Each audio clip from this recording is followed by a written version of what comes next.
with cash. The 51-year-old managed to hit one of the robbers over the head with a torch.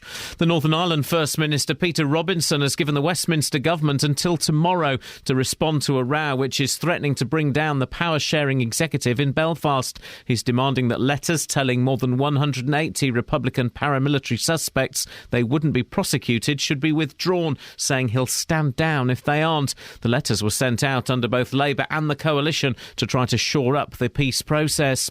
A homeowner whose property was affected by a sinkhole which appeared in Hemel Hempstead says he's been told it'll be nearly a month before he can return home. David Ketley, who lives in Oatridge Gardens, has been living in a hotel since the hole appeared on the 15th of February. More from Tara Gungaful. Mr Ketley says he's frustrated that it's taking so long to get the problem sorted and fears he may be unable to sell his property now, which he had put on the market.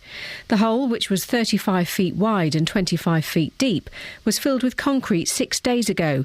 But Mr Ketley says there's a delay in getting properties reconnected with the mains gas supply, and he's now been told he won't be back in his home until March the 11th at the earliest. Major redevelopment of the National Bowl in Milton Keynes has moved a step closer, with £26 million plans for the UK's largest indoor water park and a sports village. Milton Keynes Development Partnership has granted Moray Capital preferred bidder status for the project, which would create 650 new jobs. Investment is also planned for the Bowl Arena, meaning more events and concerts.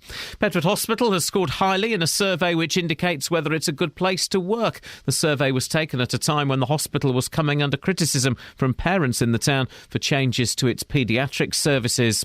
In sport, Chelsea drew 1-1 away to the Turkish side Galatasaray in the first leg of their Champions League last 16 tie last night after taking an early lead through Fernando Torres. The weather, rain clearing eastwards this morning to leave a mixture of sunshine and showers, a maximum temperature 10 degrees Celsius. And you can get the latest news and sport online at bbc.co.uk/3 counties.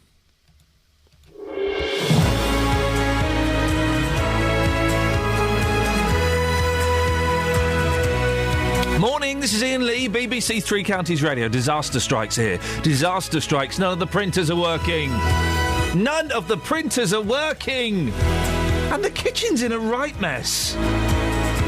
It could only mean one thing. Technicians have been to the studio to try and improve it. That's what it means. Never mind, we'll soldier through. Lots to talk about this morning, including Judge dismisses mercy-killing defence. Sinkhole neighbours are stuck in hotels for another fortnight. And get this, praise for Bedford Hospital? No, surely not. Oh, yes. Facebook.com, etc. 81, etc. And 0845 la la la la la la la. Across beds, hearts and bucks. This is BBC Three Counties Radio. Seriously, I came in with not a terrible headache. Let's not get carried away. Let's not exaggerate. Let's stick to the facts. Yeah, but your eyes are misty. I had misty eyes, and just what would you call that bit that I'm touching with my thumbs there? Your eye bones. My eye bones.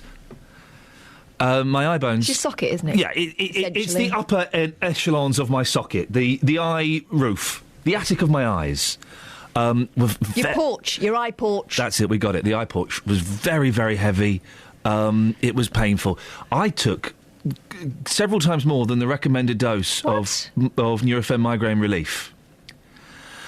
And boy, I'm feeling it. My spine's gone all loose. My head, I can hear the colours and I can see the music as it plays forth from the speakers here in Studio 1B of BBC Three Counties Radio, 1 Hastings Street, Luton. Buckle up, kids. It's going to be a bumpy ride. Buckle up, kids! Just show you how psychedelic I'm feeling. It don't get more druggy than Neil Sedaka. That's when the music takes me to a brighter day. That's when the music takes me, helping me to find my way. When the day is so long that I can't hold on. When I'm down and I think my hope is gone. Oh yeah, that's when the music takes me closer to a brighter day.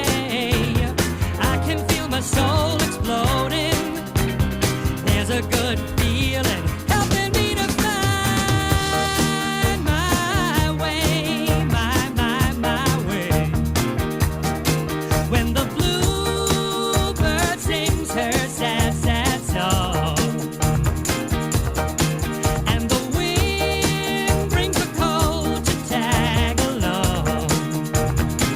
Oh yeah, I can feel the spirit move me. I can almost touch the sky, reaching for a new tomorrow.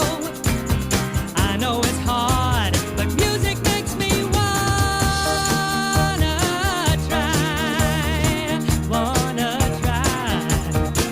And then that's when the music takes me to a brighter day. Yeah, yeah. That's when the music takes me, helping me to find my way.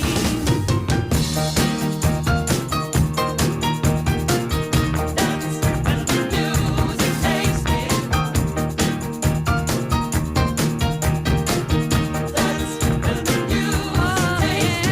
That's when the music takes me closer to a brighter day. I can feel my soul exploding. There's a good feeling helping me to find my way. Yeah, yeah, yeah, yeah. And then I'm saying, that's when the music takes me to a brighter day. Yeah, yeah, yeah. That's when the music takes me, helping me to find my way. Happy, happy, happy day. Happy, happy, happy day. Happy, happy. A little bit of Neil Sedaka. It doesn't rock as much as I remembered it rocking. It doesn't matter. He's having fun. When the music takes me. Right, big story this morning. A judge has dismissed a Milton Keynes woman's claim that she murdered her husband in an act of mercy. 83-year-old leukemia sufferer John Samford was found dead at his home in Bancroft Park last July. His 75-year-old wife Sheila told the police she'd killed him to end his suffering. Well, the truth, according to the judge who sentenced her to life yesterday, was that she'd snapped under pressure. Our Milton Keynes reporter Craig Lewis has been following the case. Craig, what's the background to this case? Morning, Ian. Well, last June, John Samford was diagnosed with leukemia. At first, he was given between 6 and 12 months to live, but this was later adjusted to between 3 and 6 months. He's said to have taken this terrible news in a remarkably calm way and was heard to say he's had a good innings. But we shouldn't assume this meant he'd given up on life, as he did agree to undergo chemotherapy treatment, which is not an easy process for someone much younger than his 83 years. Fast forward a month, and on the morning of July the 5th, Mrs Samford called police from the couple's home in Spoonley Wood, Bancroft Park, Milton Keynes, to say she'd murdered her husband. Mrs Samford later pleaded guilty to murdering her husband, but only on the basis that it was an act of mercy. Well, and this is how we'd kind of told the story before. It was a mercy killing. But what happened yesterday? Well, Judge Richard Foster, who took charge of what's known as a Newton hearing, that's a case to effectively decide whether Sheila Samford's actions had indeed been motivated by mercy. Hospital consultants told Luton Crown Court how calmly John Samford had dealt with his diagnosis and that he gave them no reason to believe he'd been suicidal. That feeling was backed up by the Samford's daughter, Caroline Vant, who again said her father had taken the news in his stride and had shown no adverse side effects from the chemo. However, under cross-examination, Sheila Samford insisted he had discussed the idea of suicide with her on a number of occasions, which is why, after a sleepless night, the pair agreed it was time to act. The court heard how she strangled him using a bandage, which was repeatedly wrapped around his neck.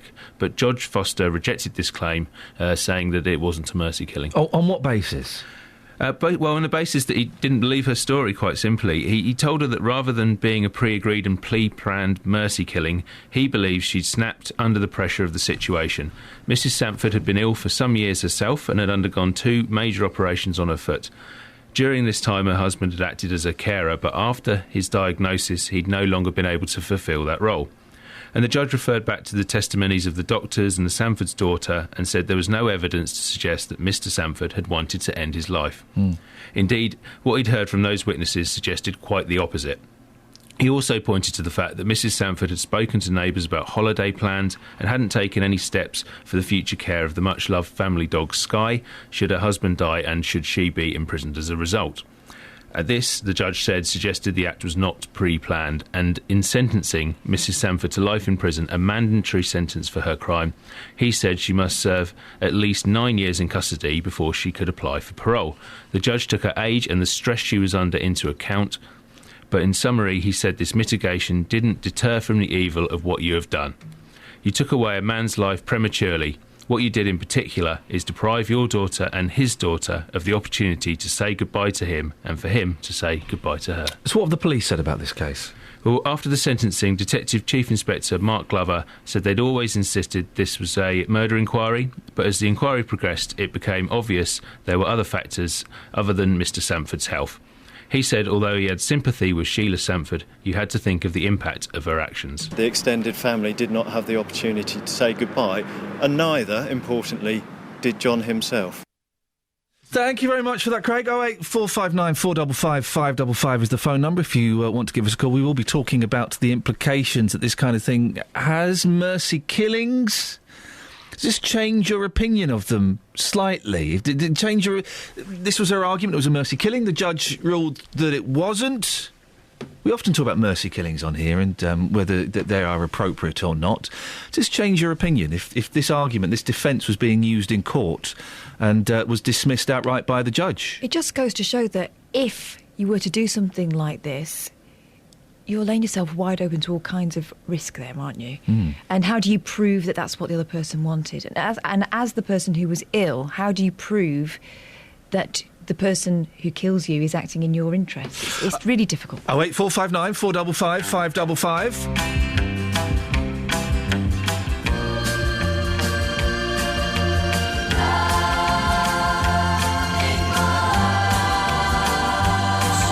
.6'6", he stood on the ground. He weighed 235 pounds, but I saw that giant of a man brought down to his knees by love. He was the kind of a man that would gamble on luck, look you in the eye and never back up. But I saw him crying like a little whipped pup because of love. You can't see it with your eyes, hold it in your hand, but like the wind that covers our land, strong enough to rule the heart of any man, this thing called love. It can lift you up, never let you down, take your world and turn it all around. Ever since time, nothing's ever been found that's stronger than love.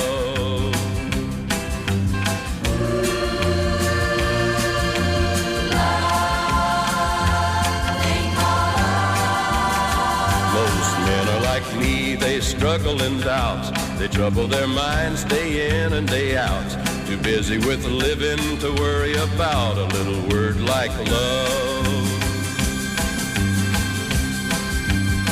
But when I see a mother's tenderness as she holds her young close to her breast, then I thank God that the world's been blessed with a thing called love.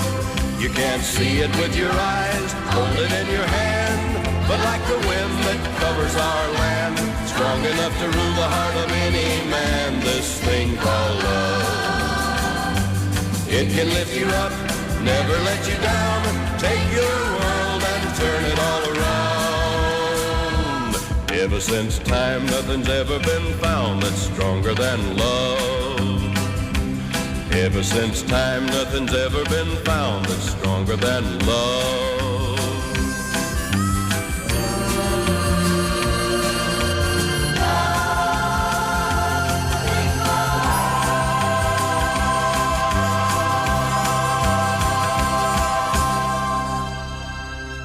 The great pocket money debate has reared its ugly head here at BBC Three Counties Radio. We've got to go to the travel. We'll discuss this in a second. Travel news for beds, cards and bugs. BBC Three Counties Radio. Good morning. It's very wet out there, looking pretty miserable, so there's probably going to be quite a bit of surface water on the roads as you head out. On the speed sensors, the A5 is building up around Dunstable in both directions, and at the Black Cat roundabout, the A1 northbound, so that's traffic heading towards Eton Soken. There are delays just at the roundabout at the moment. We haven't got reports of any problems though. On public transport, the Metropolitan line has severe delays between Uxbridge and Harrow on the Hill for late finishing to engineering. I'm Alice Glossop, BBC Three Counties Radio. Yeah. 6:16. It's Thursday, the 27th of February. I'm Iain Lee. These are your headlines on BBC Three Counties Radio. A 75-year-old woman from Milton Keynes who claimed the murder of her husband was a mercy killing is beginning a life sentence this morning. The judge at Luton Crown Court dismissed Sheila Sanford's claims. A homeowner whose property was affected by a sinkhole which appeared in Hemel Hempstead says he's been told it'll be nearly a month before he can return home. And in sport, Chelsea drew 1-1 away to Turkish side Galatasaray in the first leg of their Champions League last 16 tie last night. I've got no idea, no. The weather, rain clearing this morning. The day will then be bright, chilly with a few showers. Maximum temperature 10 degrees. BBC Three Counties Radio.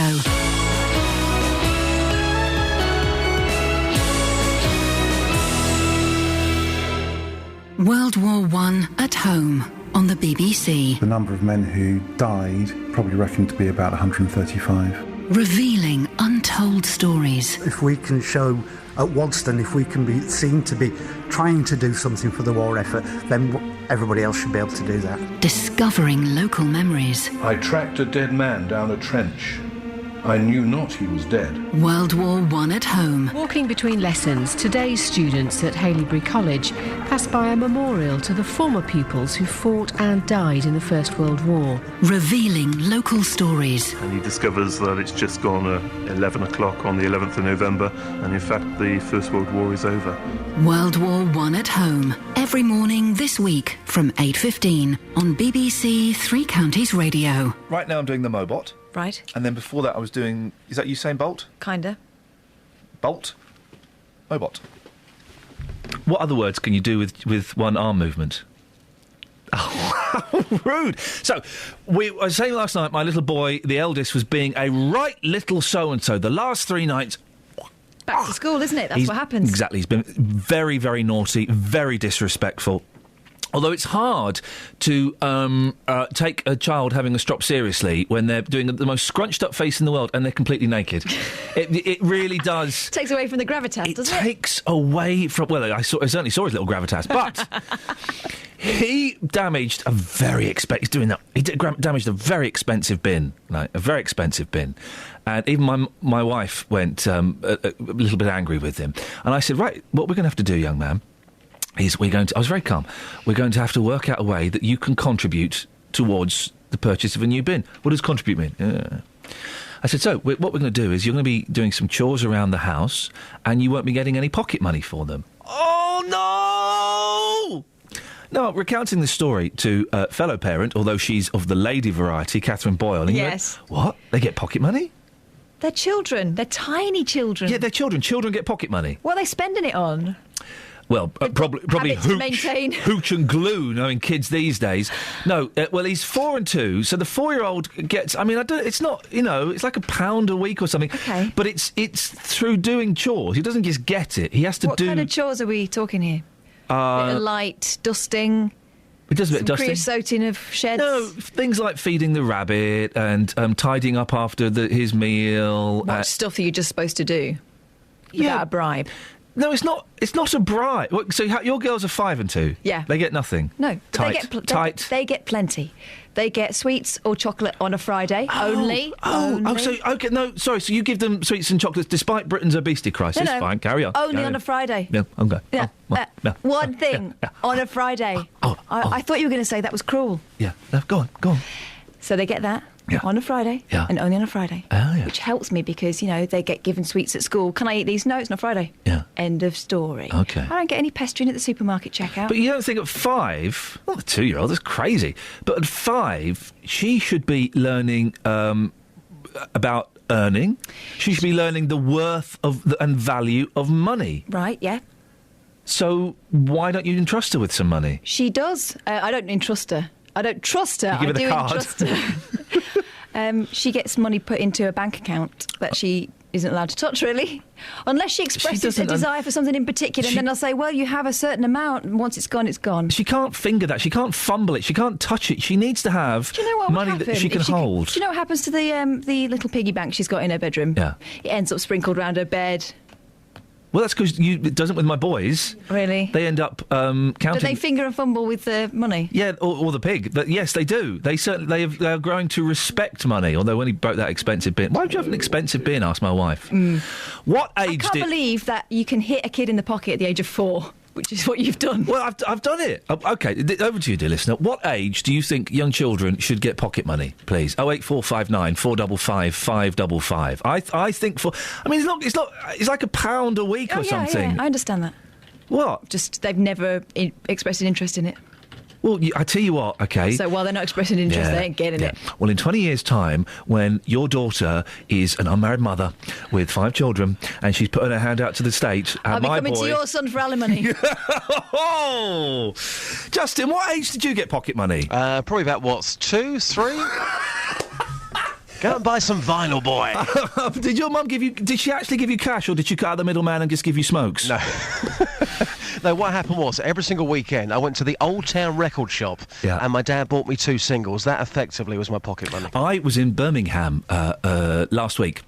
I found, hidden away miles from the high street, behind the exit to an NCP car park, I found a proper old-fashioned record shop. I know the one you're talking about. I saw that about a year ago when I was there, and I thought... It's just down a little dark alley and no one sees it. Yeah, I know the one you mean. It's fantastic. I went in there and I went in there with a friend, and it was one of those great shops. I was having a conversation with a friend about something, and the guy behind the counter chipped in about something, and then all of us were chatting about Beatles records and stuff. It was wonderful. It's worth going in there just to go in and go...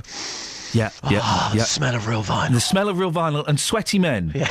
And I love both those things. Beautiful. Anyway, the reason we got you on, the sinkholes again. You are our sinkhole correspondent. A group of neighbours who were forced to evacuate their homes after a sinkhole appeared in Hemel. Turns out they're going to have to stay out for at least another fortnight. They'd hoped to be able to move back into Oak Ridge Gardens this week. After all, the 25-foot deep crater. That was filled at the weekend, I think, wasn't it, Or Friday, wasn't it? Yeah. You've been... looking into it. Yeah? I have, indeed. What's the latest? What's going on? Well, as you mentioned, the sinkholes filled in last weekend, but the area is still fenced off with a security presence. It's effectively in just a building site. Now, this, of course, happened on the 15th of February. When we were there last Friday, we were told that the gas should have been restored by early this week, and people then could be returning to their homes. However, we've been tipped off that's not the case. We've now been told that's now going to be the 11th of March. So I went back to Oak Ridge Gardens yesterday in Hemel. I spoke to Ashley Spires and I asked her, is it true about this new date of the 11th of March? Apparently. It's not a definite. It's sort of going back and back. Apparently it was supposed to be yesterday and then it's back to the 11th, so I don't know. You can't live your life like that, can you? No. So what's been happening since this sinkhole developed? I mean, how has your life been? Pretty uprooted. I recently moved here, so the first week I'm from Wimbledon, so I went back there to stay with family. And then Saturday I was put into a hotel. And how many children have you got? 3. 3 children in one hotel room? Yeah. It sounds like a nightmare. It is, especially when they're 5, 4 and 1 and they're manic. What about the information you're receiving from the relevant organisations? Tell us how that's been. Not great. We had a meeting on Monday but didn't really get much information. It was just mostly angry people trying to find stuff out that we didn't really get.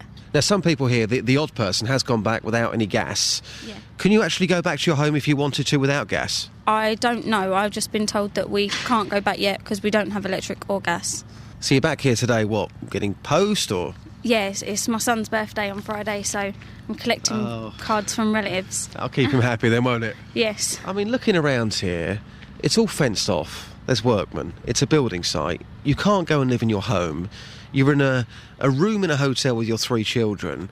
Just try and sum up how upsetting this whole experience has been for you and your family. Oh, it's traumatic. It really is. It's dreadful. I'm just it's just so stressful. You can't do anything. Just even going down to eat in the restaurant is stressful because we've got 3 children. So I'm just sort of stuck in the room eating takeaways. Well, it doesn't sound fun. That was Ashley. But some of the residents have returned to their homes, but they haven't got any gas. Absolutely. Over 50 properties there, including the flats. It's my understanding only 4 people have returned to their homes without gas. One of those is Donna Halsey. I caught up with her yesterday, and here's what happened. Well, Donna, as one of the only people living here on this estate, when are you likely to get your gas back? We were told last week on Friday it was going to be early this week, so have you got it back yet? No, still nothing. Nothing at all. It's still cold. What are you being told? That it could be at least next week. So it's just a case of having to wait. They don't know whether they're going to have to put in a whole new load of pipe work, so it's just they won't know that until they get down there and have a mooch. So for the time being, you and your children having to cope with these small electric heaters? Yes, absolutely, yeah. Luckily, I mean, the weather's not too bad out here, so it's not that bad, but when it is cold, it is cold. Some of our listeners might be thinking, well, if you're insured to be in a hotel, why are you still here?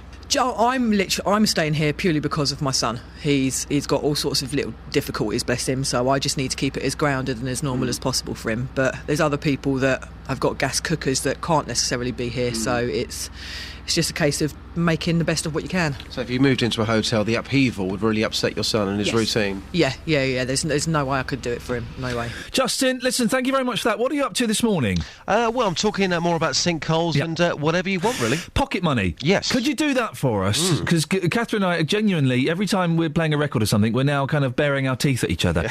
What age do people get pocket money? What age do they think kids should start getting it? Yep, no problem. And also, what's a good kind of figure to give them as well? Shall I go to Harpenden for this one? What do you think? Yeah. Go to Harpenden. Loads of cash. Harp it up. Yeah. Justin, speak to you later on. Thank you very much.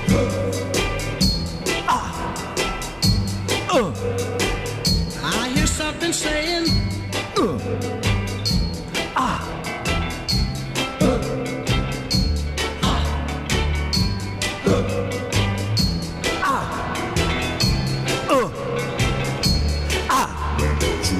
that's the sound of the men working on the chain gang. That's the sound of the men working on the chain gang. All day long they're saying,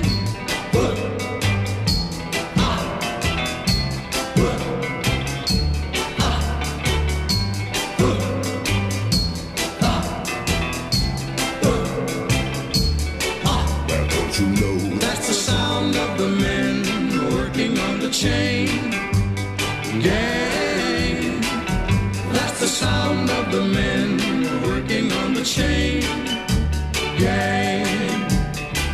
All day long they work so hard till the sun is going down, working on the highways and byways and wearing a frown. You hear them moaning their lives away, then you hear somebody say, that's the sound of the men working on the chain gang. That's the sound of the men working on the chain gang. Can't you hear them saying, I'm going home one of these days. I'm going home, see my woman whom I love so dear. But meanwhile, I've got to work right here. That's the sound of the men working on the chain gang. That's the sound of the men working on the chain gang. All day long they're saying,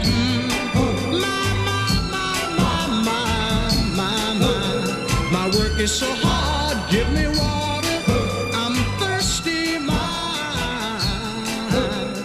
work is so hard. 08459 455 555. See, if I had my way, the kids would be working on the chain gang, not making those noises, inappropriate, and earning their pocket money. I can't believe you've come into my studio and we're still arguing about it. I just hadn't even thought about it. What a wicked, evil stepmother you are. Stepmother? Oh, no, mother. 08459 455 555. Travel news for beds, cards and bugs. BBC Three Counties Radio. The M1 London bound starting to look busy on the speed sensors just after junction 10 for Luton, heading towards junction 9 for Redbourne. Also starting to build up on the A1M southbound around junction 7 for Stevenage. On public transport, the Metropolitan line has severe delays between Uxbridge and Harrow-on-the-Hill because of late finish to engineering works. I'm Alice Glossop, BBC Three Counties Radio. Across beds, hearts and bugs. This is BBC Three Counties Radio.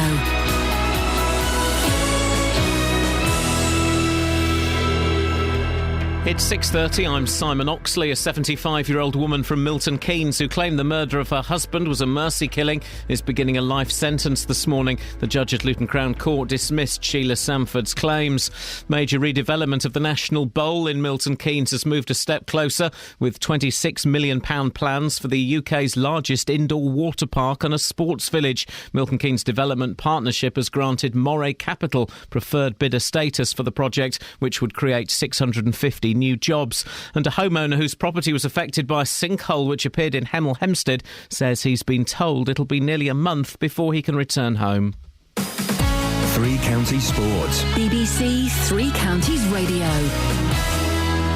Chelsea drew 1-1 away to the Turkish side Galatasaray in the first leg of their Champions League last 16 tie last night after taking an early lead through Fernando Torres. His manager Jose Mourinho. In the first half we were the best team. We had 2, 3, 4 situations where normally you have to be effective and score. But in the second half, they put more pressure on us. We were more defensively. At the same time, Fernando, who was dangerous, was really tired and asked me to make the change. So we lost a little bit of power.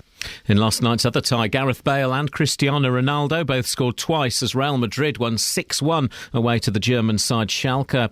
Luton manager John Still and leading scorer Andre Gray have won the Conference Manager and Player of the Month awards for February. Still says Gray and his fellow front players have been on top form. You know, to be fair, our attacking four are a handful. Jake Howells, I think, is playing... You know, if he's ever played better at this club, he must have been some player, because I think he's been absolutely terrific at the moment. I really do. Andre keeps scoring goals. Benno is absolutely top drawer. And so, you know, we're attacking really well. Bedford Rugby Club have signed England under-20 second-row forward Harry Wells on loan from Leicester. It follows a neck injury to Ben Gulliver.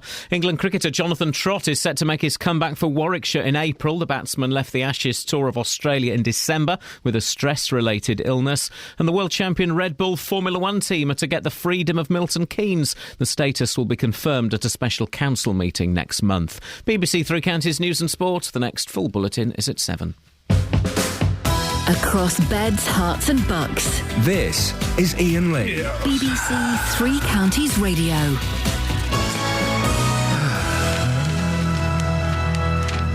If you want to take part in the show, 08459 455 555. Catherine and I will be looking at the papers shortly. What are you chuckling at? What have you said? Oh dear, Charlotte Church. Oh, do that one quickly, because that's sad. She invited 70,000 people to a gig. Well, it was to film her Starring video, starring her new pop video. How many turned up? Oh, go on. Just the one. Just one person. And that person is also... He's a professional extra. Yeah. She was going up to people in the street asking them to come and dance in her new video. Oh, dear. I feel sorry for Charlotte. I like Charlotte Church. I do. What was she in the end? What was she? Because she started off as a child opera singer. She's now an alternative music singer-songwriter, isn't she? I've got no idea. Doesn't she do little... festivals and that? I don't know. And wears funny makeup. Well, anyway, we've got the new Charlotte Church single. Shall we give it a spin? Shall we? Yeah. Go on.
and she'll beg for more.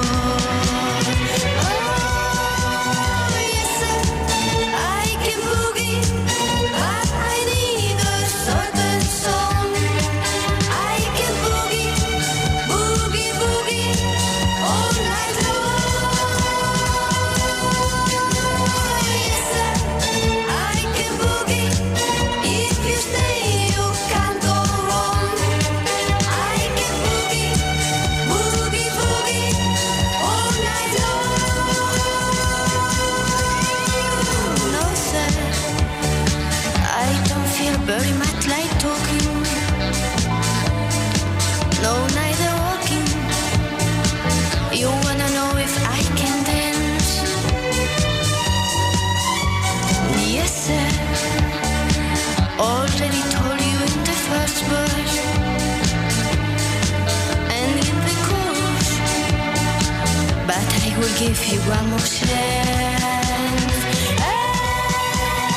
Yes, sir, I can boogie, but I need a certain song.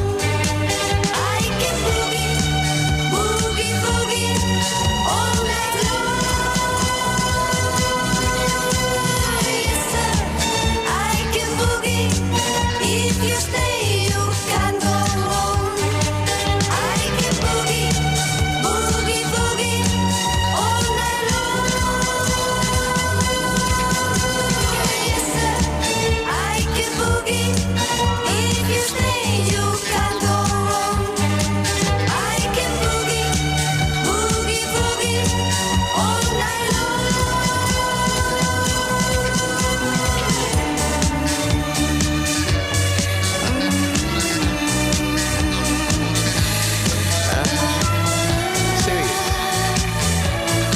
I imagine it's got something to do with grot bags. I do. Yes, sir, I can boogie, but I need a certain song. I can boogie, boogie, boogie, all night long. Having a gecko on your head for me is just wrong. I can boogie, if you stay, you can't go wrong. Oh, I think it's disgusting. Boogie, boogie, all night long. Hell, mess. Yes, sir, I can boogie, if you stay, you can't go wrong. No matter how excited I try to sound, my voice always sounds boring. That's just my voice. Morning, Ian. This is Kelly's Nan. I can boogie, if you stay, you can't go wrong. I think there are people out there with special powers. What a dirty, dirty, dirty song. Shame on you, Charlotte Church. She just likes dancing. What are you talking about? But boogie. Oh, she can boogie all night long, can she? So, Catherine, the papers, what have you found? Abby Clancy's teeth. Hey, just her teeth today? Well, that's all I can see. She's dancing, I think. She's normally in her pants. And I do think... It's her job. I know it's her job, and she's a very beautiful woman, but I do think we want our young girls... You want your girls to do better than that, don't you? To be a pant model. Yeah. Don't you? I've got a niece who's, I guess, 5, and I want her to be better than... She's beautiful. I want her to be better than a pant model when she grows up. I want to think that they are more than the sum of their pants. Yeah, exactly. And yet we still kind of... it's a weird one, isn't it? Oh, look. Another one. Here, I tell you another one I spotted. I bought my wife the Beyonce album. Okay, the new Beyonce album. I bought that thinking it'd be a bit of fun for the kids. It's a filthy record. I opened it. It was in like a black cover sleeve, and you pull it out of there, and you get a full view of Beyonce's. A cover. Beyonce is exactly. It's her backside. It's her chains. It's her knolls in chains with a thin chain going down the knoll crack. Ooh. And it is... I'm an old man, yes. It's pornographic. When I was a kid, you had to hunt high and low in bushes to find images like that. And it's on the front page of a record by a woman who claims to be a devout Christian. But she's dressing she's dressing worse than a prostitute.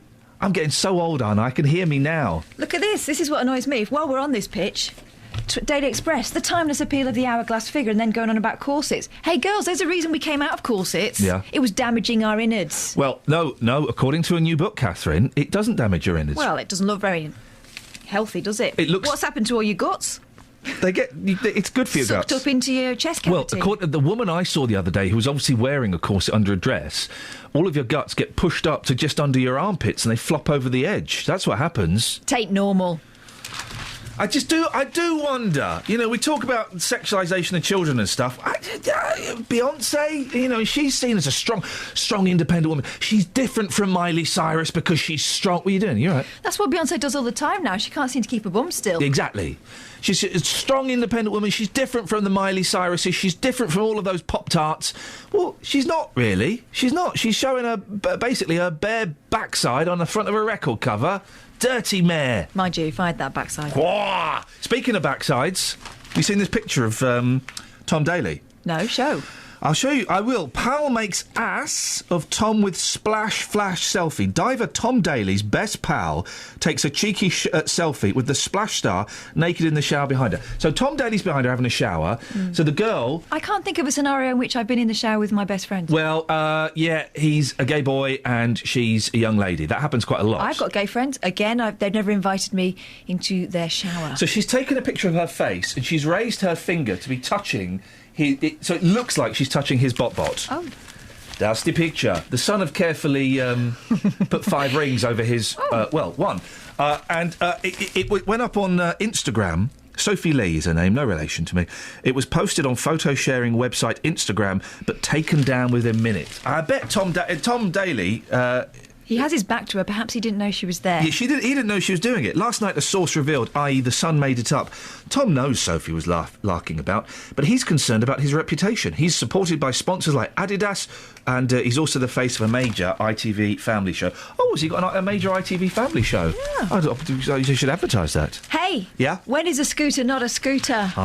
When it's a booter? When it looks like a Harley Davidson. WTF? Well, not really. It's still a scooter. A retired caretaker who rides a mobility scooter styled like a Harley is repeatedly pulled over by police for riding on the pavement. Jeff Dixon says officers even mistake his £6,000 electric buggy for a proper motorbike. No, they don't. They don't. It looks like a buggy. You can still see the undercarriage is very buggy-esque. You can, yes. But... I wonder, there is a market for this. The Dragons should be looking into this. It's a great... He's pimped it up. Yeah. I do like a good buggy. My mum used to have a buggy, and it was great fun to ride around. She'd have looked great on that, She would have looked awesome on that. But you do get... Again, I saw this the other day. Some old boy in one of those little buggies doing 4 miles an hour on the road. On the road! When I lived in Bedford, there used to be a guy who did that all the time. And sometimes, when it was raining, admittedly, he had like a canopy thing over the top. So maybe he thought he looked like a car. Yeah. He didn't look like a car. And he was going really slowly in the middle of the road. Listen, I'm all for, old people and disabled people, doing stuff.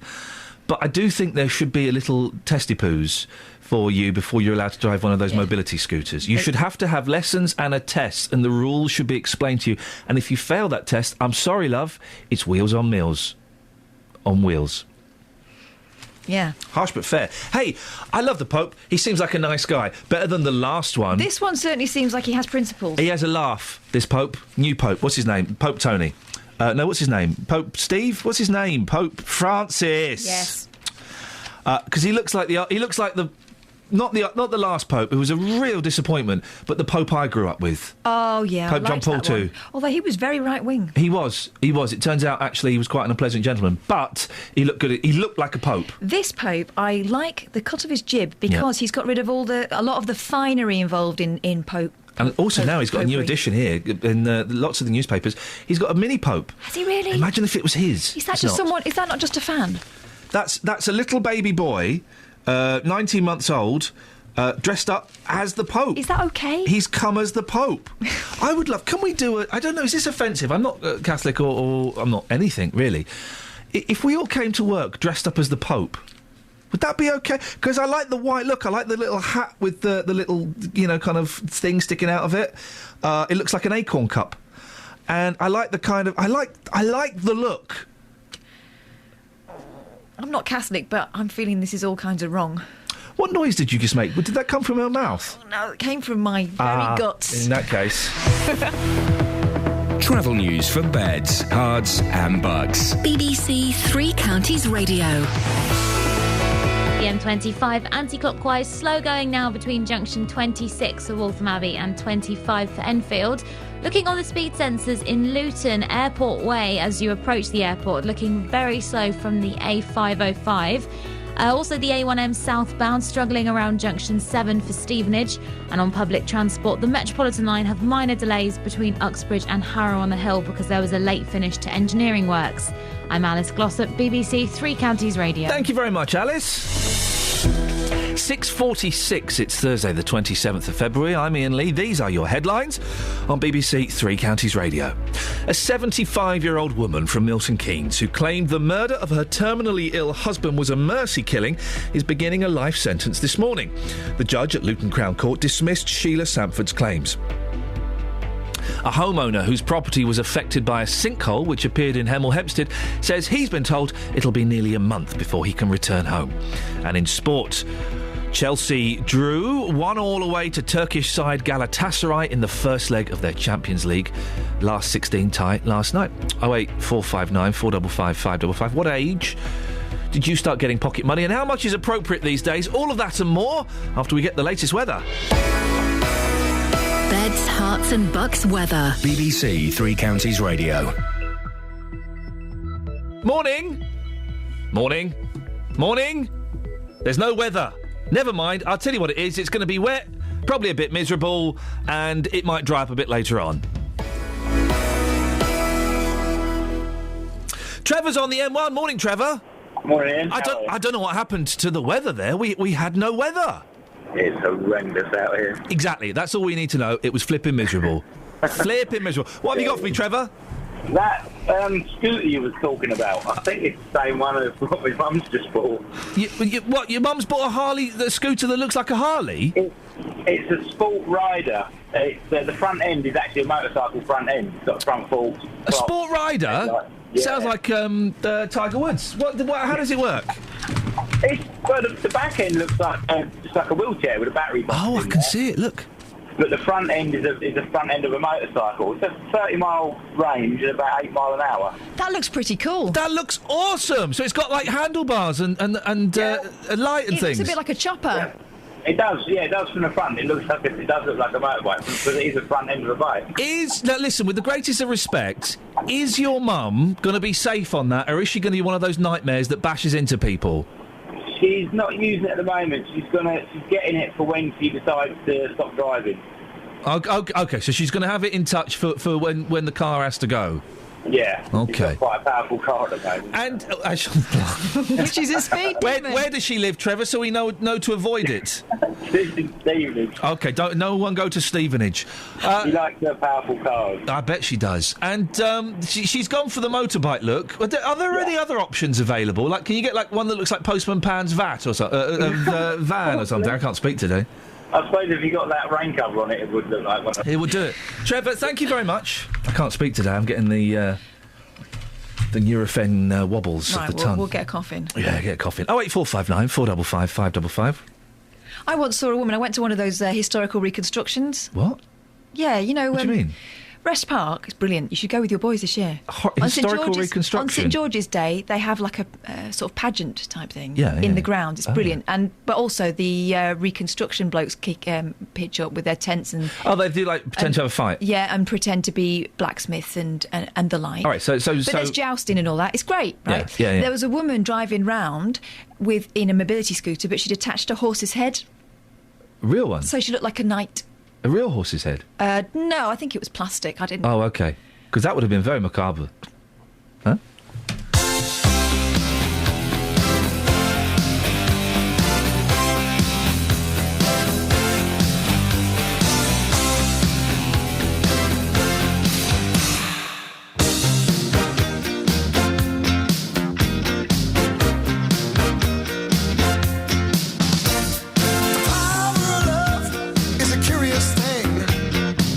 Make a one man weep, make another man sing.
like just a little bit of Huey Lewis?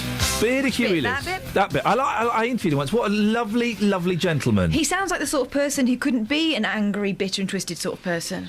You know, they wanted to use his song, You're My Drug, for Ghostbusters. Really? Yeah, they said, no, you can't use it for Ghostbusters. Oh, OK. So then the producers of Ghostbusters phoned up Ray Parker Jr. and said, do you know the Huey Lewis song, You're My Drug? Yeah. Could you rewrite that, please? And he did. And then they're exactly the same song. Exactly the same song. But why no lawsuit? There was a lawsuit, and Huey Lewis got paid a shed load of cash from Mr. Parker Jr. himself. Lot of money. Changed hands. Anything else in the papers? I mean, yesterday we were spoilt with stories. I mean, there's page 3 of The Sun. No, I don't understand her pants, if I'm completely honest. I cannot make head and tail of them. But They've put some sort of modesty panel in her pants that makes it look worse. Yeah. But there's a time to call in the frying squad. The cops spend 4 weeks trying to nab a Scotch egg thief. What? What? Police have copped for a load of Mickey taking. Hang on, is that the first sentence in a news story? Let me read that again. Police have copped for a load of Mickey taking. Yes, it is. After urging the public to help catch a woman who ate a £1.65 pack of Scotch eggs. They are tasty, mind, aren't they? The young suspect picked up the snacks in a co-op. No wonder Co-op are £2 billion down, and appeared to scoff them before leaving without paying. The crime happened in Minehead, Somerset, a month ago, and local police are still trying to crack it. The force has now issued a spokesperson wrote on Twitter, the theft has been reported to police and investigation has begun. I don't think the police should be on Twitter, because all they do is mess around on there. All they do is mess around on Twitter and do inane, ridiculous stuff. I'm not sure any of us should be on Twitter. I'm looking at Twitter now. I'm having that thing again. You got anything? I'm just thinking about Scotch eggs. That was my craving when I was pregnant. Really? This time round. Yeah, my first child is mostly made of sausage meat. Nobody really has the craving for like coal or Marmite with mayonnaise with gherkins. That's stuff men from the 70s talk about. I've never known anyone. I mean, you just fancy. I just really fancied sausage meat, so I'd have, those gala pies. So you'd have with the egg in the middle. Yeah. I was very into the sausage and egg combo. I tell you what I do like, and I don't get it, but I like it. I don't. Sometimes you don't ask questions about food. Pizza with an egg on the top. What? Oh, I never tried that. They do it in Pizza Express, I think. Pizza with an egg on the top. Wallop. Have some of that sunshine. Beautiful. I can see it could work. Simon Cowell has got the body of a man from the 1970s, hasn't he? Look at that body. Yeah, or 50s. If his waist was slightly smaller and he's more triangular, he would be 50s Superman. If I had a body like that, I would not walk around topless. Anyway, why is he walking around topless anyway? That's a little bit... He's trying to prove he's a heterosexual. Why does he need to prove that? Well, because he wants to look manly, doesn't he? And the way you do that, I think the walking around topless is such an old-fashioned... It's a horrible 60s, 70s look. And I really don't like people doing it. And he's doing it, and he's just... They do it in town, don't they? They do, I know. Well, he's in Miami here. He's not at the beach anymore. He's in Miami. Very sunburnt chest. And also, Miami, you're in Miami, it's not a surprise that it's warm. Surely there are clothes... I mean, they wear a Hawaiian shirt out there, I believe. Yeah. You can cover up nicely. I'm not a fan. Cool. All these pictures of his babby as well. I mean, congratulations. Well done to everybody involved, to baby Eric. But it's a weird... It's still new. You know what people are like. There's that picture of the doggy licking the babby the other day. That was weird. Thoroughly unpleasant. You got anything else? Will baby George get a nanny after all, asks the Mail. Yes. Well, I think we know the answer to that, don't we? And business. Daily Telegraph. We never do business, do we? Yeah, let's have a bit of business. AO founder rejects talk of bubble as shares leap. And film leaves DreamWorks in slow lane. That's the reason we don't do... And RBS to net £1 billion in sale of Direct Line stake. Wowzers. That's not the meaty kind, that's the stocks and shares kind. I tell you what, 08459 455 555. This morning we're arguing about what age should kids get pocket money. My little boy's 4. He gets like about £1.50 on a Friday, and he might get a comic as well. And to do that, he has to earn it. So he does I haven't little even chores. started on that yet, but I have started on telling her, to pick her stuff up. Have you not? Because I just don't bribe her. Does she not look at... It's not bribery. It's rewarding. Does she not look at coins and go, look, what is this coin, what is that coin? We went through the coins the other day. Yeah. What? Yeah. before they're snatched away and put into a bank account. Oh, Catherine. 08459 455 555 is the telephone number if you want to give us a call. When did you get pocket money? Or when did your kids or your grandkids get it? Is 4 too young? Or am I the most responsible out of the two parents working here? Your microphone's off, so you can't comment on it. Travel news for beds, cards and bugs. BBC Three Counties Radio. On the M1 northbound, there's a lane closed on the exit slip road for junction 11 for Dunstable because a vehicle's broken down. On the sensors, not causing any major delays though. The southbound carriageway of the M1 though, looking slow between junction 11 for Dunstable and 8 for Hemel Hempstead. Also the A1M looking very slow between the Stevenage junctions, that's 8 to 7. On public transport, the Metropolitan line have minor delays between Uxbridge and Harrow on the Hill because of late finish of engineering works. I'm Alice Glossop, BBC Three Counties Radio. Alice, thank you very much indeed. Do give us a call this morning if you fancy it. 08459 455 555. What age did you start to get pocket money? And if you've got kids or grandkids, what age do you give it to them and how much? Is 4 too young? I mean, he's not getting pounds and pounds. He gets like £1 a week and maybe a comic. Obviously gets more than that. I mean, otherwise it'd be a miserable existence. Let me explain. Local and vocal across beds, hearts and bucks. This is BBC Three Counties Radio.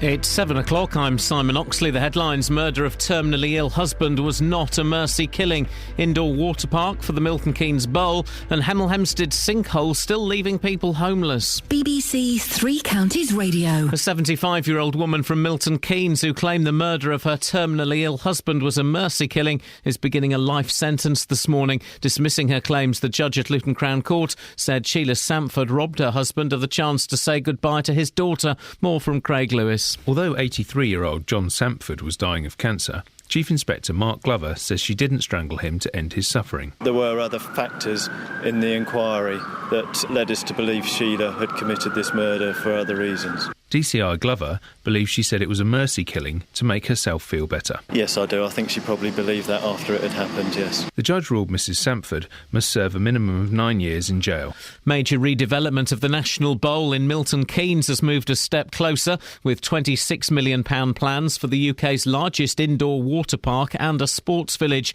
Milton Keynes Development Partnership has granted Moray Capital preferred bidder status for the project, which would create 650 new jobs. Investment is also planned for the Bowl Arena, meaning more events and concerts.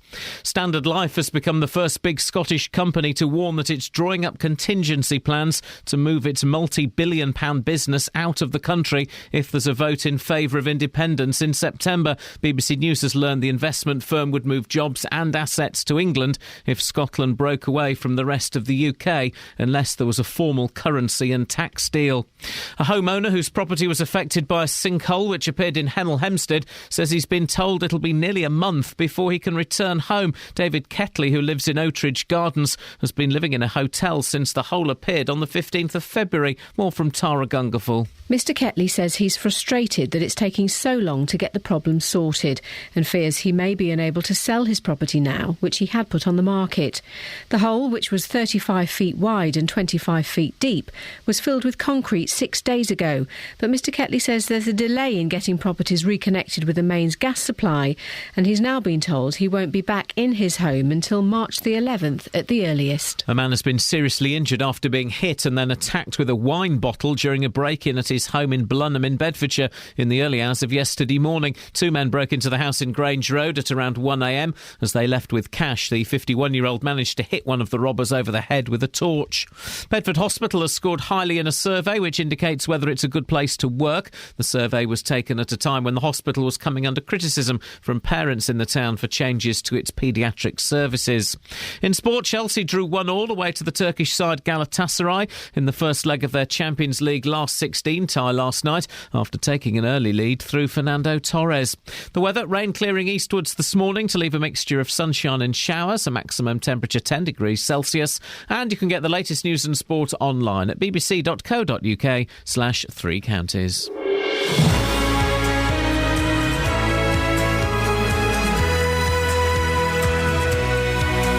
Thank you, Simon. Morning, this is Iain Lee, BBC Three Counties Radio. Busy morning this morning. Some of the things we're talking about include the story you just heard there with Simon Oxley. Judge dismisses mercy killing defence. Well, does it change your opinion on mercy killings? It was the argument used in court, dismissed by the judge as nonsense. Sinkhole neighbours are stuck in hotels for another fortnight. What's the right age to start giving kids pocket money? I say as young as possible. Facebook.com/BBC3CR. You can send me a text, 81333. Start your text 3CR. Or you can give me a phone call, 08459 455 555. Across beds, hearts and bucks. This is BBC Three Counties Radio. Now, a 75-year-old Milton Keynes woman is waking up behind bars this morning after a judge dismissed her claim to have killed her husband out of mercy. Sheila Sanford's been sentenced to life for strangling her husband of 50 years who'd been suffering from leukaemia. She told Luton Crown Court that John wanted to end his life and she'd agreed to help him. An argument dismissed by the judge, who said that she'd snapped under pressure. Well, joining me now are Joe Cartwright from the campaign group Dignity in Dying and Dr Andrew Ferguson, a former GP and spokesman for the Care Not Killing Alliance. Morning to both of you. Good morning. Good morning. Joe, let's start with you. This is the sort of case that people who oppose assisted suicide warn us about, isn't it?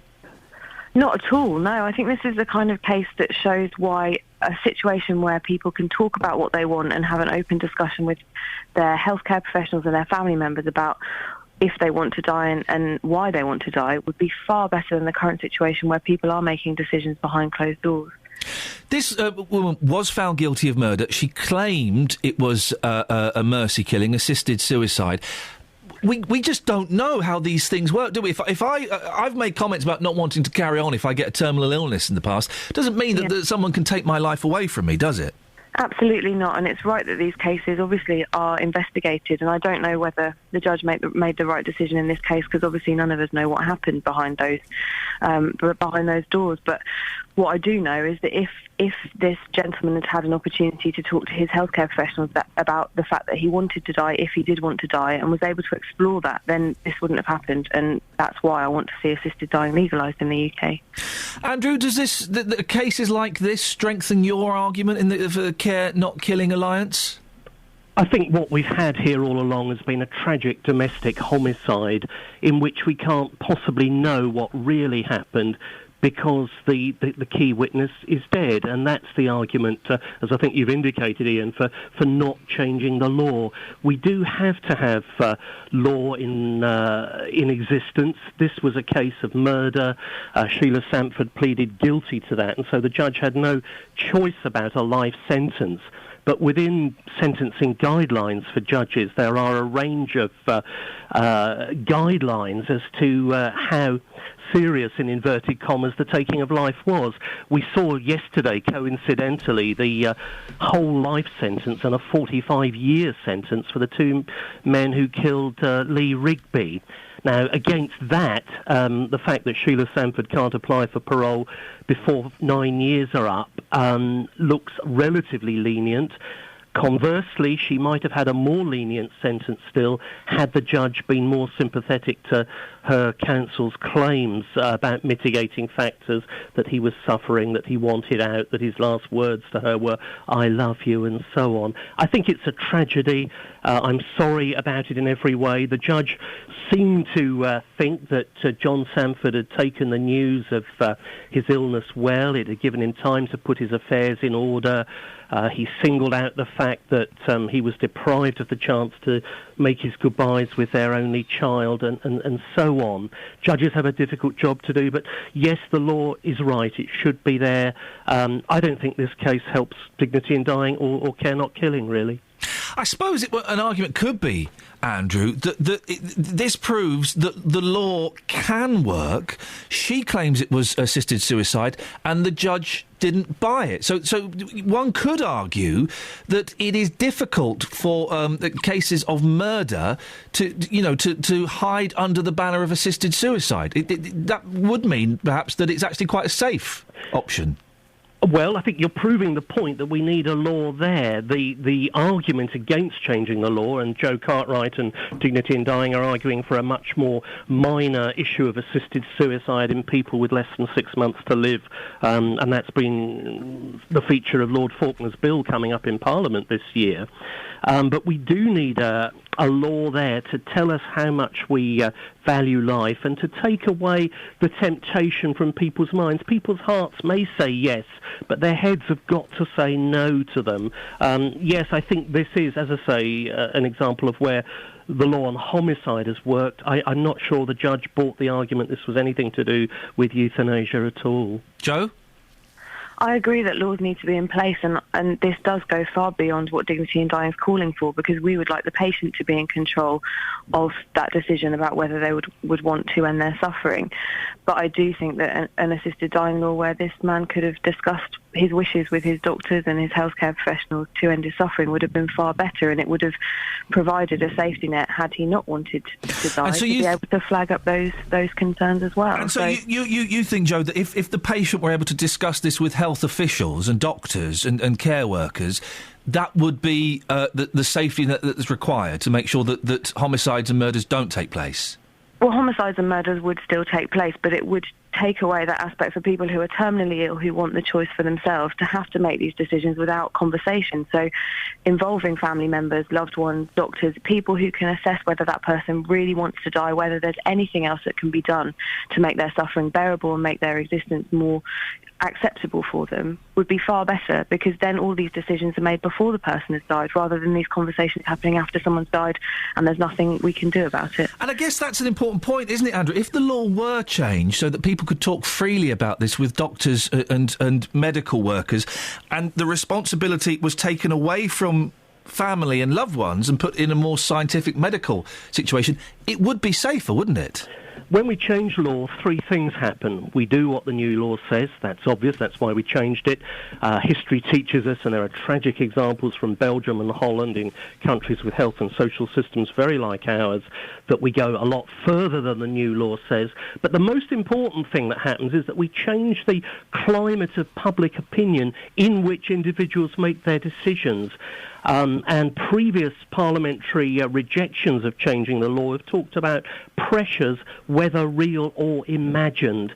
We've no evidence at all that John Sanford wanted his life ended. We've no evidence that he was suffering in any physical way. If he had been, and we've got palliative care now, which can do a wonderful job, we need to end the idea that in some areas is gaining ground, that death is the answer. We need to care for people and not kill them. But isn't sometimes, Andrew, sometimes death is caring. Palliative care is excellent.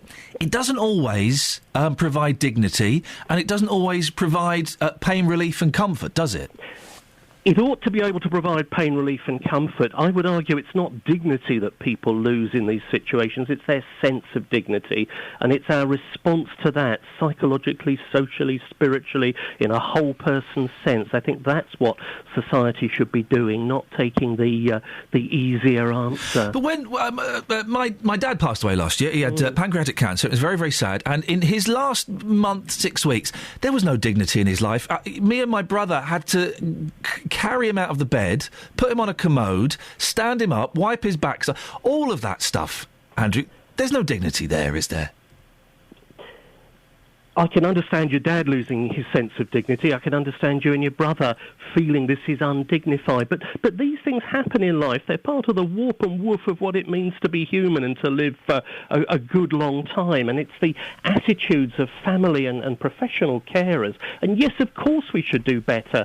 And we're having this discussion against a background of fewer resources for the NHS and in social care and so on. And that makes it an even more worrying time to be considering Lord Faulkner's bill.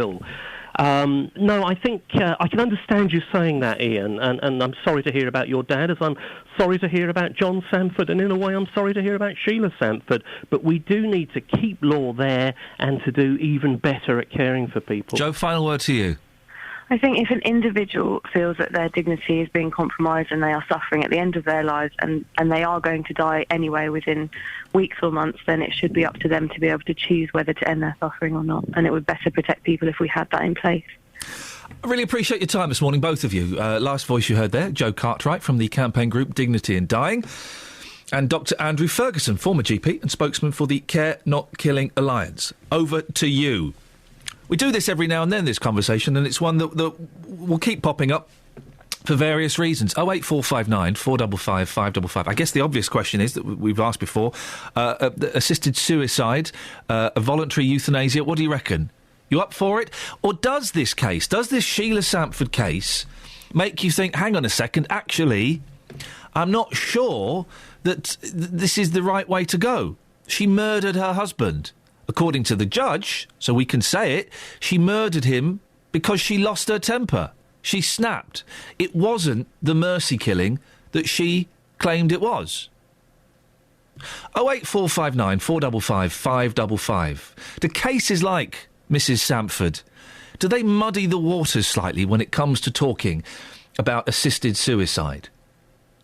Is the argument that you had in your head that was perhaps once quite clear, as I think mine was, does it become a little bit blurry when you hear things like this? Give me a call, or you can go to Facebook, or you can send me a text, 81333. Start your text 3CR. Also on Facebook, we're having the discussion about pocket money for kids. What age do you give kids pocket money? My little boy at 4, if he does some jobs, if he does as he's told, helps around the house. Small things. I'm not talking about, fixing the car and hanging doors and stuff. It's like taking his plates after his meal. If he does that a few days in the week, if he tidies up his toys, if he helps take the washing out of the washing machine and hang it up. I get my daughter to do that. She's 5. Yeah. In return for praise. She's not asking for cash yet. Oh, so oh dear. She just wants praise and validation. Right, so that's going to mean when she's older that she'll constantly be searching for praise and validation. If she doesn't get it, well, how's that going to affect her? Oh yeah, silly me. Yeah. I should just be bribing her, shouldn't I? It's not bribery. It's rewarding in the capitalist system that we live in. That's the whole. Oh, so you're teaching her that money's the reward? No. I'm teaching that money is a reward. He also gets praise as well, but he's not solely dependent on praise and validation. He should be able to validate himself. He shouldn't be searching for validation from others. Oh. Yeah? You like that? Yeah, thank you. Travel news for beds, cards and bugs. BBC Three Counties Radio. The M1 southbound looking very slow today between junction 11 for Dunstable and 8 for Hemel Hempstead. The M25 anti-clockwise also struggling between junction 21 for the M1 and 20 for Kings Langley. Slow on the A1M on the sensors between junction 4 for Welwyn Garden City and 2 for North Mims. Also on the speed sensors, the A5 slow in both directions around Dunstable. And on public transport, we've got ongoing minor delays on the Metropolitan line between Uxbridge and Harrow on the Hill for a late finish to engineering works. I'm Alice Glossop, BBC Three Counties Radio. Thank you very much.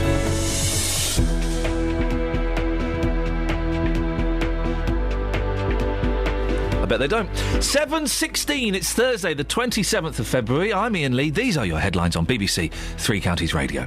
A 75-year-old woman from Milton Keynes who claimed the murder of her terminally ill husband was a mercy killing is beginning a life sentence this morning. The judge at Luton Crown Court dismissed Sheila Sampford's claims. A homeowner whose property was affected by a sinkhole which appeared in Hemel Hempstead says he's been told it'll be nearly a month before he can return home. And in sport, Chelsea drew 1-1 away to Turkish side Galatasaray in the first leg of their Champions League last 16 tie last night. Football. The weather today, rain clearing this morning. The day will then be bright, chilly with a few showers. Maximum temperature is 10 degrees. BBC Three Counties Radio.